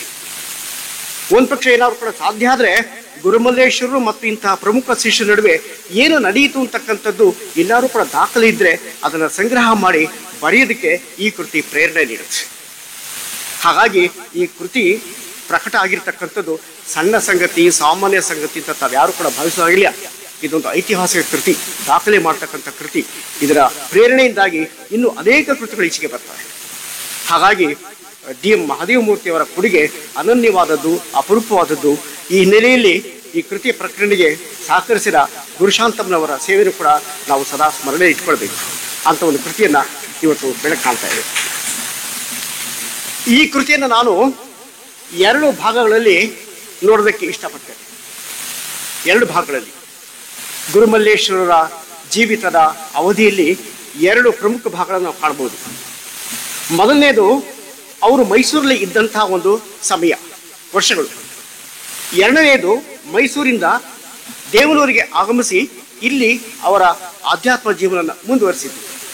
ಹೀಗೆ 2 ಭಾಗಗಳನ್ನು ನಾವು ಇದನ್ನು ವಿಂಗಡಿಸಬಹುದು. ನನಗೆ ಅರ್ಥ ಮಟ್ಟಿಗೆ ಗುರುಮಲ್ಲೇಶ್ವರರಿಗೆ ಮೂಲ ಪ್ರೇರಣೆ, ಆಧ್ಯಾತ್ಮ ಜೀವಿಯಾಗಿ ತಮ್ಮ ಬದುಕನ್ನು ಸಾರ್ಥಕಪಡಿಸ್ಕೊಳ್ಳೋದಕ್ಕೆ ಗುರುಮಲ್ಲೇಶ್ವರಿಗೆ ಯಾವುದು ಪ್ರೇರಣೆ ನೀಡಿತು ಅಂತ ಕೇಳಿದರೆ 12ನೇ ಶತಮಾನದ ಬಸವಾದಿ ಶಿಷ್ಯರು. ಅದರ ಬಗ್ಗೆ 2 ಮಾತಿಲ್ಲ. ಅಂದ್ರೆ ಅವರು ಮೈಸೂರಿಗೆ ಆಗಮಿಸಿ ಚೌಕಿ ಮಠ ಮತ್ತು ಮಹಾಲಿಂಗೇಶ್ವರ ಮಠದಲ್ಲಿ ವಾಸವಾಗಿದ್ದು 12 ವರ್ಷಗಳ ಕಾಲ ಚಾಮುಂಡಿ ಬೆಟ್ಟದಲ್ಲಿ ಅಧ್ಯಯನ, ತಪಸ್ಸು, ಧ್ಯಾನ, ಶಿವಪೂಜೆ ಇತ್ಯಾದಿಗಳನ್ನು ಮಾಡ್ತಾ ಇದ್ದ ಸಮಯದಲ್ಲಿ ಅವರ ಸದಾ ಮನಸ್ಸಲ್ಲಿ ತುಡಿತಿದ್ದಂಥ ಸಂಗತಿ ಯಾರು ಅಂತ ಕೇಳಿದ್ರೆ ಬಸವಾದಿ ಶಿಷ್ಯರು. ಅವರನ್ನ ಬಿಟ್ಟು ಗುರುಮಲ್ಲೇಶ್ವರರು ಆ ಕಡೆ ನೋಡಿದ್ರು ಅಂತ ನಮಗೆ ಅನಿಸೋದೇ ಇಲ್ಲ. ಹಾಗಾಗಿ ಗುರುಮಲ್ಲೇಶ್ವರರ ಬದುಕಿನಲ್ಲಿ ಮೈಸೂರಿನ ವಾಸ ಅಂತಕ್ಕಂಥದ್ದು ಅತ್ಯಂತ ಪ್ರಭಾವ ಬೀರಿದಂಥ ಒಂದು ಕಾಲ, ಮತ್ತೆ ಅವರ ವ್ಯಕ್ತಿತ್ವ ರೂಪಿಸಿದಂಥ ಸಮಯ ಅಂತ ನಾನು ಅಂದ್ಕೊಂಡಿದ್ದೇನೆ. ಮೈಸೂರಲ್ಲೇ ಅವರಿಗೆ ಬಹಳಷ್ಟು ಜನ ಶಿಷ್ಯರಾಗಿದ್ರು, ಅನೇಕ ಶಿಷ್ಯರಾಗಿಬಿಟ್ಟಿದ್ರು. ಅಲ್ಲೇ ಅವರು ಪವಾಡ ಮಾಡತಕ್ಕಂಥ ಆಧ್ಯಾತ್ಮ ಶಕ್ತಿಯನ್ನು ಗಳಿಸಿಕೊಂಡಿದ್ದವರು. ನೊಂದವರಿಗೆ, ದುಃಖಿಗಳಿಗೆ, ಕಾಯಿಲೆ ಬಿದ್ದವರಿಗೆ, ಅಷ್ಟೇಕೆ ಪ್ರಾಣ ಹೋದಂಥ ವ್ಯಕ್ತಿಗೆ ಜೀವ ಉಳಿಸಿದಂಥ ಕೆಲಸವನ್ನು ಕೂಡ ಅವರು ಮಾಡಿದವರು ಎಲ್ಲಿ ಮೈಸೂರಿನಲ್ಲಿ. ಪವಾಡ ಇವತ್ತು ನಾವು ನಂಬ್ತೀವೋ ಬಿಡ್ತೀವೋ ನಮಗೆ ಗೊತ್ತಿಲ್ಲ. ಆದರೆ ಗುರುಮಲ್ಲೇಶ್ವರಂತಹ ಮಹನೀಯರು ಹಿಂದೆ ಅಂತಹ ಮಾತು ಕಾರ್ಯ ಮಾಡ್ಕೊಂಡು ಬಂದಿದ್ದಾರೆ. ಸತ್ತು ಹೋಗಿರ್ತಕ್ಕಂಥವ್ರನ್ನ ಬದುಕಿರೋ ಸಂಗತಿಗಳು ಕೂಡ ನಾವು ಕಾಣ್ತೇವೆ. ಹಾಗಾಗಿ ಗುರುಮಲ್ಲೇಶ್ವರರ ಸುಮಾರು 15-20 ವರ್ಷಗಳ ಕಾಲ ಮೈಸೂರಿನಲ್ಲಿ ಅತ್ಯಂತ ಫಲಪ್ರದವಾಗಿತ್ತು. ಶಿಷ್ಯರ ಸಂಪಾದನೆ ಒಂದು ಕಡೆ ಆದರೆ ಈ ರೀತಿಯ ಸೇವೆ ಅವ್ರ ಕಡೆ ಸಲ್ತಕ್ಕಂಥದ್ದು ಮತ್ತೊಂದಾಯಿತು. ಹೀಗೆ ಅತ್ಯಂತ ಪ್ರಸಿದ್ಧವಾದ ಶಿಷ್ಯರು ಯಾರಿಗೆ ಗುರುಮಲ್ಲೇಶ್ವರಿಗೆ ಮೈಸೂರಿನಲ್ಲಿ ಯಾರು ಅಂತ ಕೇಳಿದ್ರೆ ಅಂದಿನ ಮಹಾರಾಜರಾದ ಶ್ರೀ ಮುಮ್ಮಡಿ ಕೃಷ್ಣರಾಜ ಒಡೆಯರು. ತಮಗೆಲ್ಲ ಗೊತ್ತದು, ಬಹಳ ಜನಜನಿತವಾದ ಕಥೆ ಅದು. ತಾವೆಲ್ಲ ಕೇಳಿದಿರಿ. ಅನೇಕ ಸಂದರ್ಭದಲ್ಲಿ ತಾವೆಲ್ಲ ಕೂತ್ಕೊಂಡು ಮಾತಾಡುವಾಗ ಈ ಒಂದು ಘಟನೆ ನೆನಪಿಸ್ಕೊತೀರ. ಅದೇನು ಅಂತ ಕೇಳಿದ್ರೆ, ಗುರುಮಲ್ಲೇಶ್ವರರ ಕಂತೆ ಭಿಕ್ಷಾ ಮತ್ತು ದಾಸೋಹ ಅದನ್ನ ಪ್ರಾಕ್ಟೀಸ್ಗೆ ತಂದವರು, ಆಚರಣೆಗೆ ತಂದವರು ಗುರುಮಲ್ಲೇಶ್ವರರು ಮೈಸೂರು ನಗರದಲ್ಲಿ. ಬಹುಶಃ ಕಂತೆ ಭಿಕ್ಷಾ ಮತ್ತು ಅವರ ದಾಸೋಹದ ಕ್ರಮವನ್ನೇ ಕುರಿತು ಬೇಕಾದ್ರೆ ಯಾರಾದ್ರೂ ಇಷ್ಟಪಟ್ಟರೆ ಸಂಶೋಧನೆ ಮಾಡಬಹುದು. ಅದಕ್ಕೆ ಏನು ಕಾರಣ ಅಂತ ನೀವು ಕೇಳಬಹುದು. ಈ ಪ್ರದೇಶದಲ್ಲಿ ಗುರುಮಲ್ಲೇಶ್ವರರ ದಾಸೋಹ ಮಠಗಳು ಅಂತ ಎಷ್ಟಿವೆ ನನಗೆ ಗೊತ್ತಿಲ್ಲ, ನಿಮಗೂ ಗೊತ್ತಿಲ್ಲ ಅಂತ ಅಷ್ಟೊಂದು ಮಠಗಳಿವೆ. ಆದರೆ ಗುರುಮಲ್ಲೇಶ್ವರರು ಈ ಮಠಗಳನ್ನ ಸ್ಥಾಪನೆ ಮಾಡೋದಕ್ಕಿಂತ ಹಿಂದೆ ಈ ಬಗೆಯ ಮಠಗಳು ಇರಲಿಲ್ಲ. ಈ ಕಂತೆ ಭಿಕ್ಷದ ಪರಿಕಲ್ಪನೆ ಮತ್ತು ದಾಸೋಹದ ಪರಿಕಲ್ಪನೆ ಇದರ ಮೂಲ ಎಲ್ಲಿ ಅಂತ ಕೇಳಿದ್ರೆ 12ನೇ ಶತಮಾನ. ಅದು ಆ ಕಾಲದಲ್ಲಿ ಕಂತೆ ಭಿಕ್ಷಾ ಮಾಡ್ತಿದ್ರು ನಮಗೆ ಗೊತ್ತಿಲ್ಲ. ಆದರೆ ಅನುಭವ ಮಂಟಪ ಇತ್ತು, ಮಹಾಮನೆ ಇತ್ತು, ಅಲ್ಲಿ ದಾಸೋಹ ನಡೀತಾ ಇತ್ತು. ಆದರೆ ಈ ದಾಸೋಹವನ್ನ ನಿಜಕ್ಕೂ ಹೇಳಬೇಕು ಅಂತ ಕೇಳಿದ್ರೆ ಜನರ ಹತ್ತಿರಕ್ಕೆ ತಗೊಂಡು ಹೋದವರು ಯಾರು ಅಂತ ಕೇಳಿದ್ರೆ ಗುರುಮಲ್ಲೇಶ್ವರ. ಇವರು ಜನರ ಹತ್ರಕ್ಕೆ ದಾಸೋಹದ ಪರಿಕ್ರಮವನ್ನು ತೆಗೆದುಕೊಂಡು ಹೋಗದೇ ಇದ್ರೆ ಖಂಡಿತವಾಗ್ಲೂ ಕೂಡ ಈ ಪ್ರದೇಶದಲ್ಲಿ ದಾಸೋಹದ ಪರಿಕಲ್ಪನೆ, ಕಾಯಕದ ಪರಿಕಲ್ಪನೆ ಬರ್ತಾ ಇರಲಿಲ್ಲ. ನಾವು ಏನ್ ಬೇಕಾದ್ರೂ ಹೇಳ್ಬೋದು, ವಾದ ಮಾಡಬಹುದು, ನಾವು ಲಿಂಗಾಯತರು ಹಾಗೆ ಹೀಗೆ ಅಂತ ಹೇಳ್ಕೋಬಹುದು. ಆದರೆ ಆಚರಣೆಯ ವಿಷಯಕ್ಕೆ ಬಂದಾಗ ಗುರುಮಲ್ಲೇಶ್ವರರು ಆದ್ಯ ಪ್ರವರ್ತಕರು, ಮೊಟ್ಟ ಮೊದಲ ಹೆಜ್ಜೆ ಇಟ್ಟವರು, ಮೊಟ್ಟ ಮೊದಲು ಇದನ್ನ ಪ್ರಚಾರಕ್ಕೆ ತಂದವರು, ಅನುಸರಿಸಿ ತೋರಿಸಿದವರು. ಕಂತೆ ಭಿಕ್ಷದ ಕಾಯಕನ ಹೇಗೆ ಮಾಡ್ತಾರೆ ಅಂತಕ್ಕಂಥ ನಿಮಗೆ ಚೆನ್ನಾಗಿ ಗೊತ್ತಿದೆ. ಗುರುಮಲ್ಲೇಶ್ವರರು ಸ್ವತಃ ಮೈಸೂರಿನ ಬೀದಿಗಳಲ್ಲಿ ಕಂತೆ ಭಿಕ್ಷಾ ಮಾಡೋದಕ್ಕೋಸ್ಕರ ಆ ವಿಶೇಷವಾದ ಡ್ರೆಸ್ ಅನ್ನು ಹಾಕೊಂಡು ಹೋಗ್ತಾ ಇದ್ರು. ಜುಂಗು ಮತ್ತೆ ಗಂಟೆ ಇಟ್ಕೊಂಡು ಹೋಗ್ತಾ ಇದ್ರು. ಸಂಜೆ ಯಾರು ಅಥವಾ ಮಧ್ಯಾಹ್ನ ಯಾರು ಬೇಕಾದ್ರೂ ಒಂದು ಪ್ರಸಾದ ಸ್ವೀಕಾರ ಮಾಡುವಾಯ್ತು ಅವರ ಮಠದಲ್ಲಿ, ಮಾಲಿಂಗೇಶ್ವರ ಮಠದಲ್ಲಿ ಅಥವಾ ಚೌಕಿ ಮಠದಲ್ಲಿ. ಅಂದ್ರೆ ಕಂತೆ ಭಿಕ್ಷಾ ಅಂತಕ್ಕಂಥ ಕಾಯಕಕ್ಕೆ ಹೊಸ ವ್ಯಾಖ್ಯಾನ, ಹೊಸ ಅರ್ಥವನ್ನು ಕೊಟ್ಟವರು ಗುರುಮಲ್ಲೇಶ್ವರ. ಹಾಗಾಗಿ ಕಂತೆ ಭಿಕ್ಷಾ ಮತ್ತು ಕಾಯಕ ಮತ್ತು ದಾಸೋಹ ಅಂತಕ್ಕಂಥ ಈ 3 ಕಲ್ಪನೆಗಳನ್ನ ಪ್ರಚಾರಕ್ಕೆ ತಂದಂತಹ ಕೀರ್ತಿ ಗುರುಮಲ್ಲೇಶ್ವರಿಗೆ ಸಲ್ತಕ್ಕಂಥದ್ದು. ಹಾಗೆ ಒಂದ್ಸರ್ತಿ ಈ ಮಹನೀಯರು ಕಂತೆ ಭಿಕ್ಷಕ್ಕೆ ಹೋದಾಗಲೇ ಯಾರೋ ಮುಮ್ಮಡಿ ಕೃಷ್ಣರಾಜ ಒಡೆಯರ್ ಅವರನ್ನು ನೋಡಿದ್ದು. ಇವ್ರು ಯಾರಿರ್ಬೋದು, ಇಂತಹ ವೇಷದಲ್ಲಿ ಇಂತಹ ಸಮಯದಲ್ಲಿ ಮನೆ ಮನೆಗೂ ಓಡಾಡ್ತಾ ಇದ್ದಾರಲ್ಲ. ಯಾರೋ ಹೇಳಿದ್ರು, ರಾಜನಿಗೆ ಹೇಳೋರು ಕಮ್ಮಿನ ಹೇಳ್ತಾರೆ. ಕೊನೆಗೆ ಅದಕ್ಕೆ ಆಕರ್ಷಿತರಾಗಿ ಗುರುಮಲ್ಲೇಶ್ವರನ ಅರಮನೆಗೆ ಆಹ್ವಾನಿಸ್ತಾರೆ ಮಹಾರಾಜರು. ಆಹ್ವಾನಿಸಿದ ಮೇಲೆ ಏನ್ ನಡೀತದೆ ನಿಮ್ಗೆಲ್ಲ ಗೊತ್ತು. ಅರಸರಿಗೆ ಐಶ್ವರ್ಯ ಕಮ್ಮಿನ, ಚಿನ್ನದ ರತ್ತೆಯಲ್ಲಿ ವಜ್ರ ವೈಡೂರ್ಯ ಇತ್ಯಾದಿಗಳನ್ನ ಇಟ್ಟು ಗುರುಮಲ್ಲೇಶ್ವರಿಗೆ ಅರ್ಪಣೆ ಮಾಡಕ್ಕೆ ಬಂದಾಗ ಗುರುಮಲ್ಲೇಶ್ವರ ರೆಫ್ಯೂಸ್ ಮಾಡ್ತಾರೆ, ಬೇಡ ಅಂತ ಹೇಳ್ತಾರೆ. ಯಾಕೆ ಬೇಡ ಅಂತಾರೆ? ಅದೇ ಕಾಯಕರ ಪರಿಕಲ್ಪನೆ. ಈ ಮಹಾರಾಜ ಇದನ್ನೆಲ್ಲ ದೇಹ ದಂಡಿಸಿ ಬೆವರು ಸುರಿಸಿ ಸಂಪಾದನೆ ಮಾಡಿದ್ನ ಅನ್ನೋ ಪ್ರಶ್ನ ಗುರುಮಲ್ಲೇಶ್ವರ ಹಾಕೊಳ್ತಾರೆ. ಅದಕ್ಕೆ ಉತ್ತರ ಮುಮ್ಮಡಿ ಕೃಷ್ಣರಾಜ ಒಡೆಯರ್ ಇಲ್ಲ, ಯಾಕೆಂದ್ರೆ ಅದು ಅವ್ರು ಸಂಪಾದನೆ ಮಾಡಿದ್ದಾರೆ.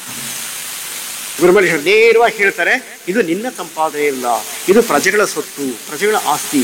ಅವರ ಆಸ್ತಿ ನನಗೆ ಕೊಟ್ಟರೆ ನಿನಗೆ ಏನು ಪುಣ್ಯ ಬಂತು? ಅದು ಬರಲಿಲ್ಲ. ಅದರಿಂದ ನೀನೇ ಸ್ವತಃ ಮೈ ಬೆವರನ್ನು ಸುರಿಸಿ ಸಂಪಾದನೆ ಮಾಡಿ ನನಗೆ ಕಾರೇ ಸೊಪ್ಪು ತಂದುಕೊಡು, 10 ಪೈಸಾ ತಂದುಕೊಡು, 1 ರೂಪಾಯಿ ತಂದುಕೊಡು, ಅದು ನಾನು ಒಪ್ಕೊಳ್ತೀನಿ. ಬಟ್ ಇದು ಬೇಡ. ಇದೊಂದು ಜ್ವಲಂತ ಉದಾಹರಣೆ. ಇಂಥ ಉದಾಹರಣೆಗಳು ಶರಣರ ಬದುಕಿನಲ್ಲಿ 12ನೇ ಶತಮಾನದಲ್ಲಿ ತುಂಬಾ ಬರ್ತವೆ. ಕಂಕರಿ ಕಕ್ಕಯ್ಯ ಅಂತ ಹೇಳ್ಬಿಟ್ಟು ಬಹುದೊಡ್ಡ ಶರಣ ಅವನು, ಕಂಕರಿ ಕಕ್ಕಯ್ಯ ಅಂತ. ಕಂಕರಿ ಅಂತಕ್ಕಂಥ ಒಂದು ವಾದ್ಯ ನುಡಿಸೋದ್ರಲ್ಲಿ ಬಹಳ ಪ್ರವೀಣ ಕಂಕರಿ ಕಕ್ಕಯ್ಯ ಅಂತ. ಕಲ್ಯಾಣದ ಬೀದಿಗಳಲ್ಲಿ ಕಂಕರಿಯನ್ನು ನುಡಿಸ್ತಾ ನರ್ತನ ಮಾಡ್ತಾ ಇದ್ದಂಥವನು. ಶಿವನಿಗೆ ಗೊತ್ತಾಯ್ತು ಕಂಕರಿ ಕಕ್ಕಯ್ಯ ಕಂಕರಿ ನುಡಿಸೋದ್ರಲ್ಲಿ ಮಹಾಪ್ರವೀಣ, ಜೊತೆಗೆ ನರ್ತನೂ ಕೂಡ ಮಾಡ್ತಾನೆ ಅಂತ ಹೇಳ್ಬಿಟ್ಟು. ಶಿವ ಒಂದು ದಿವಸ ಪರೀಕ್ಷೆ ಮಾಡಬೇಕು ಅಂತ ಬರ್ತಾನೆ. ಯಾರ ಹತ್ರಕ್ಕೆ? ಕಂಕರಿ ಕಾಯಿಲೆ ಹತ್ರಕ್ಕೆ. ಕಲ್ಯಾಣದ ಬೀದಿ ನರ್ತನ ಮಾಡ್ತಾ ಇರ್ತಾನೆ, ಅದು ನುಡಿಸ್ತಾ ಇರ್ತಾನೆ. ಶಿವ ನೋಡಿಬಿಟ್ಟು ಮನಸ್ಸೋತು ಬಿಡ್ತಾನೆ, ಮೈ ಮರೆತು ಬಿಡ್ತಾನೆ. ಮೈ ಮರೆತು ಶಿವರು ಕೂಡ ಕಂಕರಿ ಜೊತೆ ಕುಣಿಯಕ್ಕೆ ಶುರು ಮಾಡ್ತಾನೆ. ಕಾರ್ಯಕ್ರಮ ಮುಗಿಯುತ್ತೆ. ಶಿವ ಕಕ್ಕಯ್ಯಗೆ ನಮಸ್ಕಾರ ಹಾಕಿ ಹೋಗ್ತಿರ್ತಾನೆ. ಆದರೆ ಕಕ್ಕಯ್ಯ, ನಿಲ್ಲು ಮಹಾಪ್ರಭು, ಒಂದು ನಿಮಿಷ ನಿಂತ್ಕೊ ಅಂತ ಹೇಳ್ತಾನೆ. ನಿಂತ್ಕೊಳ್ತಾನೆ ಶಿವ. ಏನಪ್ಪ, ಏನಾಗಬೇಕಾಯ್ತು? ಸರಿ, ನಿಮ್ಮ ಸಂತೋಷಕ್ಕೋಸ್ಕರ ನನ್ನನ್ನು ನರ್ತಿಸುವಂತೆ ಮಾಡಿದಿರಿ, ಕಂಕರಿ ನುಡಿಸುವಂತೆ ಮಾಡಿದಿರಿ. ನೀವು ಅದು ನಾನು ಕೂಲಿ ಕೊಡಲಿಲ್ವಲ್ಲ? ನೀವು ನಾನು ಕೂಲಿ ಕೊಡ್ಬೇಕು ನೀವು. ಅಂದರೆ ಕಾಯಕದ ಮಹತ್ವ ಅಂತಕ್ಕಂಥದ್ದು ಇಲ್ಲಿ ನಮಗೆ ಪರಿಚಯ ಆಗತಕ್ಕಂಥದ್ದು. ಭಾಳ ಶ್ರಮವಹಿಸಿ, ಬೆವರು ಹನಿಸಿ, ಬುದ್ಧಿಶಕ್ತಿಯನ್ನು ಬಳಸಿ ಏನನ್ನು ನಾವು ಸಂಪಾದನೆ ಮಾಡ್ತೀನೋ ಅದು ಮಾತ್ರ ದಾಸೋಹಕ್ಕೆ ಅರ್ಹವಾದದ್ದು.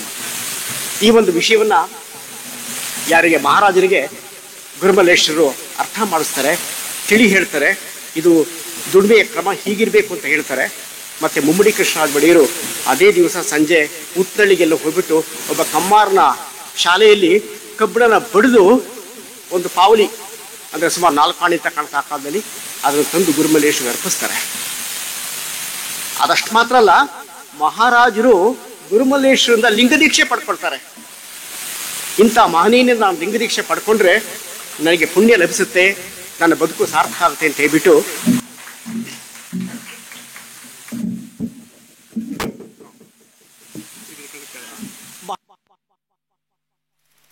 ಹೂವಿನ ಮೇಲೆ ಇರುವೆ ಹರಿದೋಗ್ತಾ ಇತ್ತಂತೆ, ಸಣ್ಣ ಇರುವೆ.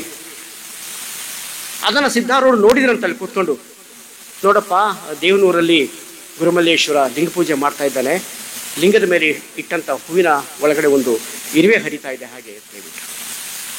ಅದೇನು ತಪ್ಪೇನಲ್ಲ, ಅದೇನು ಅಪರಾಧ, ಹೂವಿನ ಅಪರಾಧನೂ ಅಲ್ಲ, ಗುರುಮಲ್ಲೇಶ್ವರ ಅಪರಾಧನೂ ಅಲ್ಲ, ಮತ್ತು ಇರುವೆ ಅಪರಾಧನೂ ಕೂಡ ಸ್ವಾಭಾವಿಕ ಅಷ್ಟೇ. ಅಂದರೆ ಗುರುಮಲ್ಲೇಶ್ವರ ಪ್ರತಿಯೊಂದು ಕ್ರಿಯೆಯನ್ನು ಕೂಡ ಗಮನಿಸಿದಂತಹ ಮಹಾನ್ ವ್ಯಕ್ತಿಗಳು ಅವ್ರ ಕಾಲದಲ್ಲೇ ಬದುಕಿದ್ರು. ಇದು ಜನಜನಿತ ಬಂತು ಕತೆ, ಇವತ್ತು ತಿಳ್ಕೊಂಡಿದ್ದೀವಿ ಅಷ್ಟೇ. ಇಂತಹ ಘಟನೆ ಇನ್ನೂ ನಡೆದಿರಬಹುದು, ಆದರೆ ಅವು ನಮಗೆ ಗೊತ್ತಿಲ್ಲ. ಮತ್ತೆ ಗುರುಮಲ್ಲೇಶ್ವರರ ಬಗ್ಗೆ ಅಥಣೀಯ ಶಿವಯೋಗಿಗಳು, ಮುರುಘಾ ಮಠದ ಅಲ್ಲ ಗಚ್ಚಿನ ಮಠದ ಶಿವಯೋಗಿಗಳು, ಅವರು ಗುರುಮಲ್ಲೇಶ್ವರರ ಬಗ್ಗೆ ಏನಂತ ಹೇಳಿದ್ರಿ ಅಂತ ಕೇಳಿದ್ರೆ, ದಕ್ಷಿಣದ ಜ್ಯೋತಿ. ಅಥಣೀಯ ಶಿವಯೋಗಿ. ನಾನು ಇದು ಕಾಕತಾಳೀಯ ನ್ಯಾಯ ಅಂತ ಕಾಣುತ್ತೆ. ನಾನು ಮೊನ್ನೆಯಷ್ಟೇ ಶನಿವಾರ ಅಥಣಿಲಿದ್ದೆ, ಅಲ್ಲೊಂದು ಕಾರ್ಯಕ್ರಮಕ್ಕೆ ನಾನು ಹೋಗಿದ್ದೆ. ಅಲ್ಲಿ ಗುರುಗಳ ಸಮಾಧಿನ, ಅಂದರೆ ಶಿವಯೋಗಿಗಳ ಸಮಾಧಿ ನಾನು ದರ್ಶನ ಮಾಡ್ಕೊಂಡು ಬಂದೆ. ಇವತ್ತು ಅವ್ರು ಇಲ್ಲಿ ನಿಂತ್ಕೊಂಡು ಅವ್ರನ್ನ ನೆನೆಸ್ಕೋತಾ ಇದ್ದೀನಿ. ಆ ಮಹನೀಯರಿಗೆ, ಅಥಣೀಯ ಶಿವಯೋಗಿಗಳಿಗೆ ಗುರುಮಲ್ಲೇಶ್ವರ ವಿಷಯ ಗೊತ್ತಾಗಿ ಇವರ ಕೀರ್ತಿ, ಸಿದ್ಧಿ, ಸಾಧನೆ, ಇವರ ಮಹಿಮೆ ಎತ್ತರ ತಿಳ್ಕೊಂಡು ಇವರನ್ನ ದಕ್ಷಿಣದ ಜ್ಯೋತಿ ಅಂತ ಕರೆದಂತೆ. ದಕ್ಷಿಣದ ಬೆಳಕು. ದಕ್ಷಿಣ ಅಂತಂದ್ರೆ ದಕ್ಷಿಣ ಭಾರತ. ದಕ್ಷಿಣ ಭಾರತದಾದ್ಯಂತ ಬೆಳಗತಕ್ಕಂಥ ಬೆಳಕಾಗಿದ್ದರೂ ಗುರುಮಲ್ಲೇಶ್ವರ ಅಂತ ಕೇಳಿದರೆ ಅವರ ಬದುಕು ಮತ್ತು ಅವರ ಬದುಕಿನ ಘಟನೆಗಳು ಎಷ್ಟು ಉಜ್ವಲವಾಗಿರಬೇಕು ನೀವು ಕಲ್ಪನೆ ಮಾಡ್ಕೋಬೇಕು. ಆದರೆ ಇವತ್ತು ಅದನ್ನೆಲ್ಲ ಪ್ರೂವ್ ಮಾಡಿ ತೋರಿಸೋದಕ್ಕೆ ನಮ್ಮ ಹತ್ರ ಮೆಟೀರಿಯಲ್ ಇಲ್ಲ. ಮೆಟೀರಿಯಲ್ನ ಕಲೆಕ್ಟ್ ಮಾಡ್ತಕ್ಕಂಥ ಒಂದು ಕೆಲಸನ ನಾವು ಮಾಡಬೇಕಾಗಿ ಬಂದಿದೆ. ಮತ್ತು ಗುರುಮಲ್ಲೇಶ್ವರರ ಉತ್ತರಾಧಿಕಾರಿಗಳು, ಭಿಕ್ಷುದಾರಿಯರು, ನನಗನ್ನಿಸೋ ಮಟ್ಟಿಗೆ ಭಿಕ್ಷುದಾರಿಯರಿಗೆ ಗುರುಮಲ್ಲೇಶ್ವರರ ಇತಿವೃತ್ತ ಸಂಪೂರ್ಣವಾಗಿ ಗೊತ್ತಿತ್ತು. ಸಂಪೂರ್ಣವಾಗಿ A to Z. ದುರದೃಷ್ಟ ಏನು ಅಂತ ಕೇಳಿದ್ರೆ, ಭಿಕ್ಷುದಾರಿಯರನ್ನ ಮಾತಾಡಿಸಿ, ಕೇಳಿ, ಪ್ರಶ್ನೆ ಹಾಕಿ ವಿಷಯಗಳನ್ನ ತಿಳ್ಕೊಳ್ತಕ್ಕಂಥ ವ್ಯಕ್ತಿ ಆ ಕಾಲದಲ್ಲಿ ಇರಲಿಲ್ಲ. ಇದ್ರೂ ಕೂಡ ಆ ಕೆಲಸ ಮಾಡಲಿಲ್ಲ. ಇದು ಮಾಡಬೇಕಾಗಿದ್ದಂಥ ಕೆಲಸ ಅದನ್ನು ಯಾರು ಕೂಡ ಮಾಡಲಿಲ್ಲ. ಒಂದು ಪಕ್ಷ ಮಾಡಿದರೆ ಬರೀ ಗುರುಮಲ್ಲೇಶ್ವರಿಗೆ ಅಮರತ್ವ, ಶಾಶ್ವತರ ಸ್ಥಾನ, ಆಧ್ಯಾತ್ಮದ ಚೇತನಲ್ಲಿ ಸಿಗೋದು ಮಾತ್ರ ಅಲ್ಲ, ಭಿಕ್ಷುದಾರರಿಗೂ ಕೂಡ ಸಿಕ್ಕಿಬಿಡ್ತಾ ಇತ್ತು. ನಾನು ಆಗಲೇ ಹೇಳಿದಲ್ಲ, ಡಾಕ್ಟರ್ ಜಾನ್ಸನ್ನು ಮತ್ತು ಬಾಸ್ವೆಲ್ ಅಂತ ಒಂದು ಜೋಡಿ ಆಗಿಬಿಡ್ತಾ ಇತ್ತು. ಆದರೆ ಇತಿಹಾಸ ನಮಗೆ ಅನೇಕ ವೇಳೆ ಕಣ್ಣನ್ನು ಮುಚ್ಚಿಸ್ಬಿಡುತ್ತೆ, ನಾವು ಕುರುಡರಾಗ್ಬಿಡ್ತೀವಿ. ಆ ಭಿಕ್ಷುದಾರಿಯರು ತಮ್ಮ ಗುರುಗಳ ಬಗ್ಗೆ ಏನೇನು ಅಂತ ಕೇಳಿದ್ರೆ, ನನ್ನೊಡೆಯ ಚಕ್ರವರ್ತಿ, ದಕ್ಷಿಣದ ದೀಪ, ದಕ್ಷಿಣದ ಬೆಳಕು ಅನ್ನೋ ಪದರ ಅರ್ಥಕ್ಕೂ ನನ್ನ ನೋಡಿ ಆ ಚಕ್ರವರ್ತಿ ಅನ್ನೋದಕ್ಕೆ ಪೊಲೀಸ್ ನೋಡಿ ಎಷ್ಟು ಹತ್ತಿರದ ಸಾಮ್ಯತೆ ಇದೆ ಅಂತ ಹೇಳ್ಬಿಟ್ಟು. ಅಂದರೆ ಒಂದೊಂದು ಪದನೂ ಕೂಡ ವಿಶ್ಲೇಷಣೆ ಮಾಡಬೇಕು, ಅರ್ಥ ಮಾಡ್ಕೊಳ್ಬೇಕಾದ್ರೆ ಬರೀ ಸುಮ್ಮನೆ ಓದ್ಕೊಂಡು ಪುಟ ತೀರಿಸೋರು ಅಷ್ಟೇ ಅಲ್ಲ. ನನ್ನ ಗುರು ಚಕ್ರವರ್ತಿ ಅಂತ ಇವರಂದ್ರೆ ಭಿಕ್ಷುದಾರರಂದ್ರೆ ಅವರು ಯಾರು ಅಥಣಿಯ ಶಿವಯೋಗಿಗಳು ಏನಂತಂದ್ರು, ದಕ್ಷಿಣದ ಜ್ಯೋತಿ ಅಂತ ಕರೆದ್ರು. ದಕ್ಷಿಣದ ಜ್ಯೋತಿ ಚಕ್ರವರ್ತಿ, ಎಷ್ಟು ಸಾಮ್ಯತೆ ಕಾಣುತ್ತೆ ನೋಡಾಗೆ. ಒಂದೇ ನಾಡಿನ ಎರಡು ಮುಖ. ಇದು ಗುರುಮಲ್ಲೇಶ್ವರ ವ್ಯಕ್ತಿತ್ವ ಹಿಡಿದಂಥ ದೊಡ್ಡ ಕನ್ನಡಿ. ಈ ಕನ್ನಡಿಯಲ್ಲೇ ನಾವು ಕಾಣ್ತಕ್ಕಂಥದ್ದು ಅವರ ಚಿತ್ರ. ಮತ್ತೆ ಅದೇ ಭಿಕ್ಷಾರ್ ಏನ್ ಅನ್ಕೊಳ್ತಾರೆ, ನನ್ನ ಗುರು ಚಕ್ರವರ್ತಿ, ನಾನು ಅವರು ಸಂಚಾರ ಮಾಡ್ತಕ್ಕಂಥ ರಥದ ಚಕ್ರ, ನಾನು ರಥದ ಚಕ್ರ, ನಾನು ತಿರುಗತಕ್ಕಂಥ ಬಂಡಿ, ನಾನು ಅಷ್ಟೇ, ನಾನು ಅದಕ್ಕಿಂತ ದೊಡ್ಡವನೇನಲ್ಲ. ಗುರು ಶಿಷ್ಯರ ಸಂಬಂಧ ಎಂಥದ್ದು ಅನ್ನೋದು ಇಲ್ಲಿ ನಾವು ಗಮನಿಸಬೇಕು. ಗುರುಮಲ್ಲೇಶ್ವರರು ಶಿಷ್ಯ ಭಿಕ್ಷುದಾರಿಯರು, ಗುರು ಚಕ್ರವರ್ತಿ, ಆ ಚಕ್ರವರ್ತಿ ಸಂಚಾರ ಮಾಡ್ತಕ್ಕಂಥ ರಥದ ಚಕ್ರ ಯಾರು, ಭಿಕ್ಷುದಾರಿಯರು. ಎಂತಹ ದೊಡ್ಡ ಮಾತನ್ನು ನೀವು ಅರ್ಥ ಮಾಡ್ಕೊಳ್ಬೇಕು.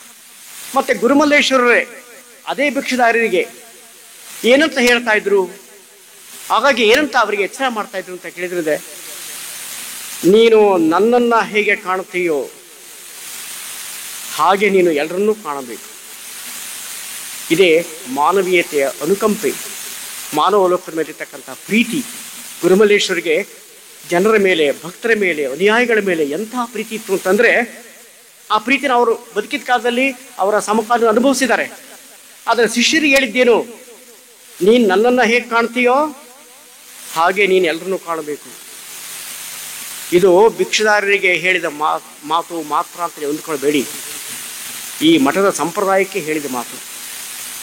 ನಮ್ಮ ನಂತರ ಬರ್ತಕ್ಕಂಥ ಎಲ್ಲ ಗುರುಗಳು ಕೂಡ, ಎಲ್ಲ ಸ್ವಾಮಿಗಳು ಕೂಡ ಸಮಾಜವನ್ನ, ಜನರನ್ನ, ಹಿಂದುಳಿದವರನ್ನ, ಮುಂದುವರೆದವರನ್ನ, ಚಿಕ್ಕವರನ್ನ, ದೊಡ್ಡವರನ್ನ ಎಲ್ಲರೂ ಕೂಡ ಹೇಗೆ ಕಾಣಬೇಕು, ಸ್ತ್ರೀಯರನ್ನ, ಪುರುಷರನ್ನ ಹೇಗೆ ಕಾಣಬೇಕು ಅಂತ ಕೇಳಿದ್ರೆ, ನೀನು ನನ್ನನ್ನು ಹೇಗೆ ಕಾಣ್ತೀಯೋ ಎಲ್ಲರನ್ನೂ ಹಾಗೆ ಕಾಣಬೇಕು. ಎಂತಹ ಮಾತಲ್ವ ಇದು, ಎಷ್ಟು ದೊಡ್ಡ ಮಾತಪ್ಪ, ತುಂಬಾ ದೊಡ್ಡ ಮಾತಿದು, ತುಂಬಾ ದೊಡ್ಡ ಮಾತು, ಅಪರೂಪದ ಮಾತಿದು. ಬರೀ ಗುರುಗಳಿಗೆ ಅಂತ ನಾವು ಅಂದ್ಕೊಳ್ಬಾರ್ದು. ಗುರುಮಲ್ಲೇಶ್ವರಿ ಮಾತನ್ನು ನಮಗೂ ನಿಮಗೂ ಎಲ್ರಿಗೂ ಹೇಳ್ತಾ ಇದ್ದಾರೆ.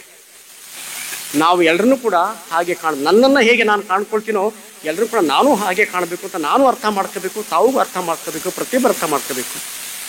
ಗುರುಮಲ್ಲೇಶ್ವರರು ಕೊಟ್ಟಂಥ ಬಹುದೊಡ್ಡ ಸಂದೇಶ ಇದು. ಬರೀ ಗುರುಗಳಿಗೆ, ಅವ್ರ ಗುರುಗಳಿಗೆ ಮಾತ್ರ ಕೊಟ್ಟದ್ದಲ್ಲ, ನಮಗೆ, ನಿಮಗೆ ಎಲ್ರಿಗೂ ಕೂಡ ಕೊಟ್ಟಂಥ ಒಂದು ದೊಡ್ಡ ಸಂದೇಶ.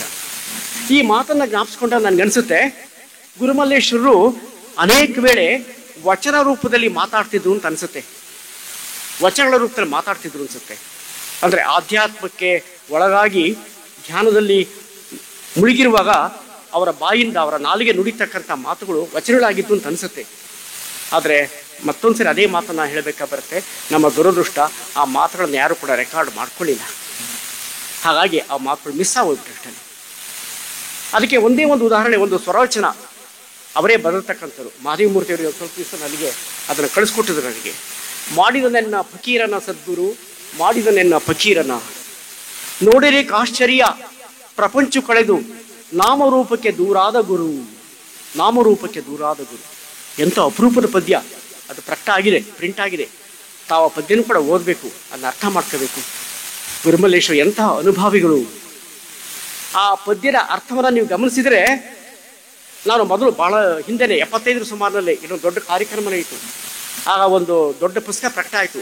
ಅದರಲ್ಲಿ ಮೊದಲನೇ ಪುಟದಲ್ಲಿ ಆ ಪದ್ಯ ಪ್ರಿಂಟ್ ಆಗಿತ್ತು. ಆ ಪದ್ಯ ಆಗಲೇ ಓದಿ ನಾನು ಪ್ರಭಾವಿತನಾಗಿದ್ದೆ. ಎಂತಹ ಪದ್ಯನ ಗುರುಮಲ್ಲೇಶ್ವರ ರಚನೆ ಮಾಡಿದ್ದಾರಪ್ಪ ಅಂತ ಹೇಳ್ಬಿಟ್ಟು. ಆ ಗುರುಮಲ್ಲೇಶ್ವರರ ಮೊದಲ ಗುರು ಆಶ್ಚರ್ಯ ಅಂದರೆ ಚನ್ನೇಶ್ವರ ಅಂತ ಹೇಳ್ಬಿಟ್ಟು. ಚನ್ನೇಶ್ವರ ಅದು ನಿಮಗೆ ಗೊತ್ತು ಅಂತ ಕಾಣುತ್ತೆ. ಹೊನ್ನಾಳಿಯ ಮಠದ, ಕಲ್ಲು ಮಠದ ಗುರುಗಳಾಗಿದ್ದವರು. ಹೊನ್ನಾಳಿಯಲ್ಲಿ, ಚೌಳಂಗಾಯಿಯಲ್ಲಿ, ಮೈಸೂರಲ್ಲಿ, ದೇವನೂರಲ್ಲಿ, ಅಂದ್ರೆ ಎಷ್ಟು ಕಡೆ ಗುರುಮಲ್ಲೇಶ್ವರ ಜೀವನ ವಿಸ್ತಾರಗೊಂಡಿದೆ ನೀವು ಯೋಚನೆ ಮಾಡಿ. ಆದರೆ ವಿಚಿತ್ರ ಏನಂದ್ರೆ, ಆ ಚನ್ನೇಶ್ವರರ ಬಗ್ಗೆ ಏನು ಕೂಡ ಹೆಚ್ಚಿನ ಮಾಹಿತಿ ಸಿಕ್ಕಿಲ್ಲ, ಗೊತ್ತಿಲ್ಲ. ಯಾಕೆ ಗೊತ್ತಿಲ್ಲ ಅಂದ್ರೆ ತಿಳ್ಕೊಂಡಿಲ್ಲ. ನಾವು ಪ್ರಯತ್ನ ಪಟ್ಟಿಲ್ಲ, ತಿಳ್ಕೊಳ್ಬೇಕಂತ ಪ್ರಯತ್ನ ಪಟ್ಟಿಲ್ಲ. ಈಗಲೂ ಯಾರಾದರೂ ಹೊನ್ನಾಳಿಯ ಕಲ್ಮಟ್ಟಕ್ಕೆ ಹೋಗಿ ನಿಮ್ಮ ಹಿಂದಿನ ಗುರುಗಳು ಚೆನ್ನೇಶ್ವರ ಇದ್ರಲ್ಲ, ಅವರ ಸಂಚಾರ ಎಲ್ಲೆಲ್ಲಿ ಆಗ್ತಾ ಇತ್ತು, ಇಲ್ಲಿ ಯಾರ್ಯಾರು ಬರ್ತಾ ಇದ್ರು, ಗುರುಮಲ್ಲೇಶ್ವರ ಏನಾದ್ರು ಬರ್ತಾ ಇದ್ರ ಇಲ್ಲಿ ಅಂತ ಕೇಳಿದ ವಿಷಯ ಸಿಕ್ಕತ್ತೆ. ಪ್ರಯತ್ನ ಮಾಡಬೇಕಷ್ಟೆ. ಆ ಚೆನ್ನೇಶ್ವರ ಅನ್ನತಕ್ಕಂಥ ಹೆಸರನ್ನ ಗುರುಮಲ್ಲೇಶ್ವರರು ತಮ್ಮ ಸ್ವರವಚನಗಳಿಗೆ ಅಂಕಿತವಾಗಿ ಇಟ್ಕೊಳ್ತಾರೆ. ಅಂಕಿತವಾಗಿ ಇಟ್ಕೊಂಡು ರಚನೆ ಮಾಡ್ತಾರೆ. ಹಾಗೆ ಎಷ್ಟು ಅವರ ರಚನೆಗಳು ಸಿಕ್ಕಿವೆ ನನಗೆ ಗೊತ್ತಿಲ್ಲ, ಅದನ್ನು ಮಹೇಂದ್ರ ಮೂರ್ತಿಯವರು ಅಥವಾ ಇವ್ನವ್ರು ಹೇಳಬೇಕು ಅಂತ ಕಾಣುತ್ತೆ. ಇಂಥ ವಚನಗಳೇನಾದ್ರು ಕೂಡ ಸಿಕ್ಕಿದ್ರೆ ಸ್ವರವಚನಗಳು ಅವನ್ನು ಪ್ರಕಟ ಮಾಡಬೇಕೀಗ. ಅಷ್ಟೇಕೆ ನಿಜ ಹೇಳಬೇಕು ಅಂತ ಕೇಳಿದ್ರೆ, ಗುರುಮಲ್ಲೇಶ್ವರರ ಬಗ್ಗೆ ಏನೆಲ್ಲ ಮಾಹಿತಿ ಯಾರ್ಯಾರ ಹತ್ರ ಇದೆಯೋ ಅದನ್ನೆಲ್ಲ ಒಂದು ಕಡೆ ಸಂಗ್ರಹ ಮಾಡಿ ಪ್ರಕಟ ಮಾಡಬೇಕು. ಅದಕ್ಕೆ ನಮಗೆ ಶ್ರೇಷ್ಠವಾದ ಉದಾಹರಣೆ ಬಿಟ್ಟೋಗಿರ್ತಕ್ಕಂಥವ್ರು ಯಾರು ಅಂತ ಕೇಳಿದ್ರೆ, ಲಿಂಗೈಕ್ಯ ಶ್ರೀ D.M. ಮಹದೇವಮೂರ್ತಿಯವರು 40 ವರ್ಷಗಳ ಹಿಂದೆಯೇ ಇಷ್ಟೊಂದು ಮಾಹಿತಿಯನ್ನು ಸಂಗ್ರಹ ಮಾಡಿ ಸುಮಾರು 150 ಪುಟಗಳಷ್ಟು ಮಾಹಿತಿಯನ್ನು ನಮಗೆ ಗುರುಮಲ್ಲೇಶ್ವರ ಬಗ್ಗೆ ಕೊಟ್ಟು ಹೋಗಿದಾರಲ್ಲ, ಅದು ಅತ್ಯಂತ ದೊಡ್ಡ ವಿಷಯ, ಅತ್ಯಂತ ದೊಡ್ಡ ವಿಷಯ. ಇದು ಪ್ರಪ್ರಥಮವಾದ ವಿಷಯ. ಅಂಥ ಒಂದು ಕೃತಿಯನ್ನು ನಮ್ಮ ಕಿರಿಯ ಮಿತ್ರರಾದಂಥ ಮಹದೇವಮೂರ್ತಿಯವರು ಸಂಪಾದನೆ ಮಾಡಿದ್ದಾರೆ. ಕೃಪೆ ಇಟ್ಟು ಗುರುಶಾಂತಮ್ಮನವರ ಹಸ್ತಪ್ರತಿಯನ್ನು ಕೊಟ್ಟಿದ್ದಾರೆ. ಅದನ್ನು ಅತ್ಯಂತ ಸುಂದರವಾಗಿ ನನ್ನ ಸತ್ಮಿತ್ರರಾದಂತಹ ಶ್ರೀಮಾನ್ D.N. ಲೋಕಪ್ಪನವರು ಪುಸ್ತಕದಲ್ಲಿ ಪ್ರಕಟ ಮಾಡಿದ್ದಾರೆ. ಆಗಲೇ ನಮ್ಮ ಸ್ನೇಹಿತರು ಶಾಂತಪ್ಪನವರು ಹೇಳಿದಾಗೆ ತಾವೆಲ್ಲರೂ ಕೂಡ ಪುಸ್ತಕ ಓದಬೇಕು. ಅದೊಂದು ಪವಿತ್ರವಾದ ಗ್ರಂಥ. ನಿಜ ಹೇಳಬೇಕು ಅಂತ ಕೇಳಿದ್ರೆ ಪವಿತ್ರವಾದಂಥ ಗ್ರಂಥ. ಆ ಗ್ರಂಥ ತಮ್ಮ ಮನೆಯಲ್ಲಿ ಇಟ್ಕೊಳ್ಬೇಕು, ಅದನ್ನು ಓದಬೇಕು, ಪಠನೆ ಮಾಡಬೇಕು. ಮಹಾತ್ಮರನ್ನ ಮಹನೀಯರನ್ನ ನೆನೆಯದೇ ಒಂದು ಸಂಭ್ರಮ. ಯಾವಾಗಲೂ ಅಂಥವ್ರು ನಾವು ಓದಿ ಕೇಳಿ ತಿಳ್ಕೊಳ್ಳೋದಾದರೆ ನಮ್ಮ ಬದುಕು ಬಹಳ ಬದಲಾವಣೆ ಆಗಿಬಿಡುತ್ತೆ. ಒಂದು 3-4 ವರ್ಷಗಳಲ್ಲೇ ನಾವು ಬೇರೆ ವ್ಯಕ್ತಿಗಳಾಗಿಬಿಡ್ತೀವಿ. ಅಷ್ಟೊಂದು ಬದಲಾವಣೆ ತರ್ತಕ್ಕಂಥ ಒಂದು ಕೃತಿ ಇವತ್ತು ಪ್ರಕಟವಾಗಿ ತಮ್ಮ ಮುಂದೆ ಬಂದಿದ್ದೀರಿ. ಅದರ ಹಿಂದೆ ಬಹಳ ಶ್ರಮ ಇದೆ ಅಂತ ನನಗೆ ಗೊತ್ತು. ಅಂದರೆ ಕೃತಿಯನ್ನು ರಚನೆ ಮಾಡಿದಂಥ ಮಹದೇವಮೂರ್ತಿಯವರ ಶ್ರಮದ ಜೊತೆಗೆ ಅದಕ್ಕೆ ದಾನಿಗಳಾಗಿ ಪ್ರಕಟ ಮಾಡೋದಕ್ಕೆ ಮುಂದೆ ಬಂದಲ್ಲ ಅವ್ರ ಶ್ರಮನೂ ಹೆಚ್ಚು, ಮತ್ತು ಗುರುಶಾಂತಮ್ಮನವರ ಶ್ರಮನೂ ಕೂಡ ಹೆಚ್ಚು, ಮತ್ತು ಶಾಂತಪ್ಪ ಮತ್ತು ಶ್ರೀಗಳವರು ಭಾಳ ಜನ ಇಲ್ಲಿಗೆ ಇದಕ್ಕೆ ಪ್ರಯತ್ನ ಪಟ್ಟಿದ್ದಾರೆ. ಅಂತ ಒಂದು ಅಪರೂಪದ ಕೃತಿ ಇವತ್ತು ಪ್ರಕಟ ಆಗಿದೆ. ಮತ್ತು ಈ ಕೃತಿಯಲ್ಲಿ ಒಂದು ನಾನು ವಿಶೇಷವಾಗಿ ಗಮನಿಸಿದ್ದೇನು ಅಂತ ಕೇಳಿದರೆ, ಗುರುಮಲ್ಲೇಶ್ವರರ ಸಂಪರ್ಕಕ್ಕೆ ನಾಡಿನ ಪ್ರಸಿದ್ಧ ಯತಿಗಳು, ಸ್ವಾಮಿಗಳು, ಸಂತರು ಬರ್ತಾರೆ. ಅದು ದಾಖಲಾಗಿದೆ ಇಲ್ಲಿ. ಆದರೆ ಗುರುಮಲ್ಲೇಶ್ವರರು ಮತ್ತು ಅವ್ರ ನಡುವೆ ಏನು ನಡೀತು ಅನ್ನೋದು ಮಾತ್ರ ದಾಖಲಾಗಲಿಲ್ಲ. ಗುರುಮಲ್ಲೇಶ್ವರರು ಮತ್ತು ಆ ಮಹನೀಯರ ನಡುವೆ ಏನು ನಡೀತು, ಯಾವ ಮಾತುಕತೆ ನಡೀತು, ಯಾವ ಕಾರಣಕ್ಕೆ ಅವರು ಇಲ್ಲಿ ಬಂದಿದ್ರು, ಕೇವಲ ಗುರುಮಲ್ಲೇಶ್ವರ ದರ್ಶನಕ್ಕೆ ನನ್ನ ಹಾಗೆ ನಿಮ್ಮ ಹಾಗೆ ಇವತ್ತು ಬಂದಿದ್ರಾ ಅಥವಾ ವಿಶೇಷ ಉದ್ದೇಶ ಇಟ್ಕೊಂಡು ಬಂದಿದ್ರಾ, ಅದು ನಮಗೆ ಸಿಗ್ತಾ ಇಲ್ಲ. ಅಂದರೆ ಇವತ್ತು ಪ್ರಯತ್ನ ಮಾಡಬೇಕು. ಪ್ರಯತ್ನ ಮಾಡಿ ಹುಡುಕಾಟ ನಡೆಸಿದರೆ ಸ್ವಲ್ಪ ಹೆಚ್ಚು ಕಮ್ಮಿ ಸಿಗುತ್ತೆ ಅಂತ ಕಾಣುತ್ತೆ. ಯಾಕೆಂದರೆ ಗುರುಮಲ್ಲೇಶ್ವರೇನು ತುಂಬ 100 ವರ್ಷದ ಹಿಂದೆ ಇದ್ದವರಲ್ಲ, ಕೇವಲ 100 ವರ್ಷದಿಂದ ಇದ್ದವರು. ಹಾಗಾಗಿ ಪ್ರಯತ್ನ ಪಡಬೇಕು. ಆ ಪ್ರಯತ್ನ ಮುಂದುವರಿಸೋದಕ್ಕೆ ಅತ್ಯಂತ ಸೂಕ್ತವಾದ ಪ್ರೇರಣೆ ನೀಡುವಂಥ ಕೃತಿ ಇವತ್ತು ಪ್ರಕಟ ಆಗಿದೆ. ಶ್ರೀಗಳವರ ಅನುಗ್ರಹ ಆಶೀರ್ವಾದದಿಂದ ಈ ಕೃತಿ ಇವತ್ತು ಬಿಡುಗಡೆಯಾಗಿದೆ. ಇದರ ಹಿಂದೆ ಅನೇಕ ಮಹನೀಯರಿದ್ದಾರೆ. ತಾವೆಲ್ಲರೂ ಕೂಡ ಗುರುಮಲ್ಲೇಶ್ವರ ಭಕ್ತರಾಗಿ ಅನುಯಾಯಿಗಳಾಗಿ ಅವರನ್ನು ಕುರಿತು ನಾನು ಆಡಿದಂಥ ಕೆಲವು ಮಾತುಗಳನ್ನು ತುಂಬ ಆಸಕ್ತಿಯಿಂದ ಕೇಳಿದ್ದೀರಿ. ಮತ್ತು ಇದಕ್ಕೆ ವಿಶೇಷ ಅಭಿನಂದನೆ ಅಂತ ಕೇಳಿದರೆ ಗುರುಶಾಂತಮ್ಮನವರಿಗೆ ಮತ್ತು ಡಾಕ್ಟರ್ ಮಹೇಂದ್ರ ಮೂರ್ತಿಯವರಿಗೆ ವಿಶೇಷ ಅಭಿನಂದನೆಗಳು. ಪುಸ್ತಕವನ್ನು ಕೊಟ್ಟವರು, ಅದನ್ನು ಸಂಪಾದನೆ ಮಾಡಿದವರು. ಸಂಪಾದನೆ ಮಾಡ್ತಕ್ಕಂಥ ಕೆಲಸ ಸಣ್ಣ ಕೆಲಸ ಅಲ್ಲ. ಒಂದು ಒಡವೆಯನ್ನು ಮಾಡಬಹುದು, ಅದಕ್ಕೆ ಮೆರುಗು ಕೊಡ್ತಕ್ಕಂಥ ಕೆಲಸ ಅದು ದೊಡ್ಡ ಕೆಲಸ. ಅದನ್ನು ಮಹದೇವಮೂರ್ತಿಯವರು ಮಾಡಿದ್ದಾರೆ. ನಾನು ಯಾಕೆ ಈ ಮಾತನ್ನು ಹೇಳ್ತಾ ಇದ್ದೀನಿ ಅಂತ ಕೇಳಿದರೆ, ಮಹದೇವಮೂರ್ತಿಯವರ ವಿದ್ವತ್ತು, ಅವರ ಸಾಹಿತ್ಯ ಪ್ರೇಮ ಅಂತಕ್ಕಂಥದ್ದು ಈ ಕೃತಿಯಲ್ಲಿ ತುಂಬ ಚೆನ್ನಾಗಿ ಹೊಳಪು ಕಂಡಿದೆ, ಬೆಳಕಿಗೆ ಬಂದಿದೆ. ಅದು ಈ ಕೆಲಸನ ಅವರು ತುಂಬ ಭಕ್ತಿಯಿಂದ ಮಾಡಿದ್ದಾರೆ. ಅದು ಕೂಡ ನನಗೆ ಗೊತ್ತಾಗ್ಬಿಡುತ್ತೆ. ಪ್ರತಿಯೊಂದು ವಾಕ್ಯನೂ ಕೂಡ ಸ್ಫುಟವಾಗುವಂತೆ, ಅರ್ಥ ನೇರವಾಗಿ ಹೊಳೆಯುವಂತೆ ಅವರು ರೂಪಿಸಿದ್ದಾರೆ. ಆದರೆ 40 ವರ್ಷಗಳ ಹಿಂದೆ ಬರೆದ ಕನ್ನಡ ಸ್ವಲ್ಪ ಬೇರೆನೇ ಇರುತ್ತೆ. ಯಾವುದೇ ಒಂದು ಭಾಷೆ ಸುಮಾರು 10-15 ವರ್ಷಗಳಂತ ಸ್ವಲ್ಪ ಬದಲಾವಣೆ ಆಗಿಬಿಡುತ್ತೆ. ಮಹದೇವಮೂರ್ತಿಯವರು ಆ ಕಾಲದಲ್ಲಿ ಏನು ಬರಹನ ಬರೆದರೂ ಅದಕ್ಕೆ ಹೊಸ ರೂಪವನ್ನು, ಹೊಸ ಡ್ರೆಸ್ಸನ್ನು ಮಹೇಂದ್ರ ಮೂರ್ತಿಯವರು ಹಾಕಿದ್ದಾರೆ. ಹಾಗಾಗಿ ಈ ಕೃತಿ ಇವತ್ತಿಗೆ ಅತ್ಯಂತ ಪ್ರಸ್ತುತವಾದ ಕೃತಿ, ತಾವೆಲ್ಲರೂ ಓಡಬೇಕಾದಂಥ ಕೃತಿ. ಇಂಥ ಒಂದು ಕೃತಿಯನ್ನು ಬಿಡುಗಡೆ ಮಾಡ್ತಕ್ಕಂಥ ಸಂದರ್ಭದಲ್ಲಿ ನಾನು ಭಾಗಿಯಾಗಿ ಆ ಕೃತಿಯನ್ನು ಕುರಿತು ಒಂದೆರಡು ಮಾತುಗಳನ್ನ ಆಡೋದಕ್ಕೆ ಅವಕಾಶ ಮಾಡಿಕೊಟ್ಟವರು ತಾವೆಲ್ಲರೂ ಕೂಡ.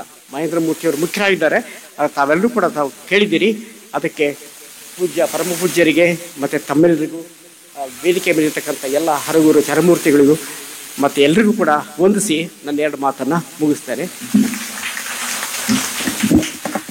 ಹುಲ್ಲಾಗು ಬೆಟ್ಟದಡಿ ಮನೆಗೆ ಮಲ್ಲಿಗೆಯಾಗು, ಕಲ್ಲು ಸಕ್ಕರೆಯಾಗು ದೀನ ದುರ್ಬಲಂಗೆ, ಕಲ್ಲಾಗು ಕಷ್ಟಗಳ ಮಳೆ ವಿಧಿಸುವುದೇ ಎಲ್ಲರೊಳಗೊಂದಾಗು ಮಂಕುತಿಮ್ಮ.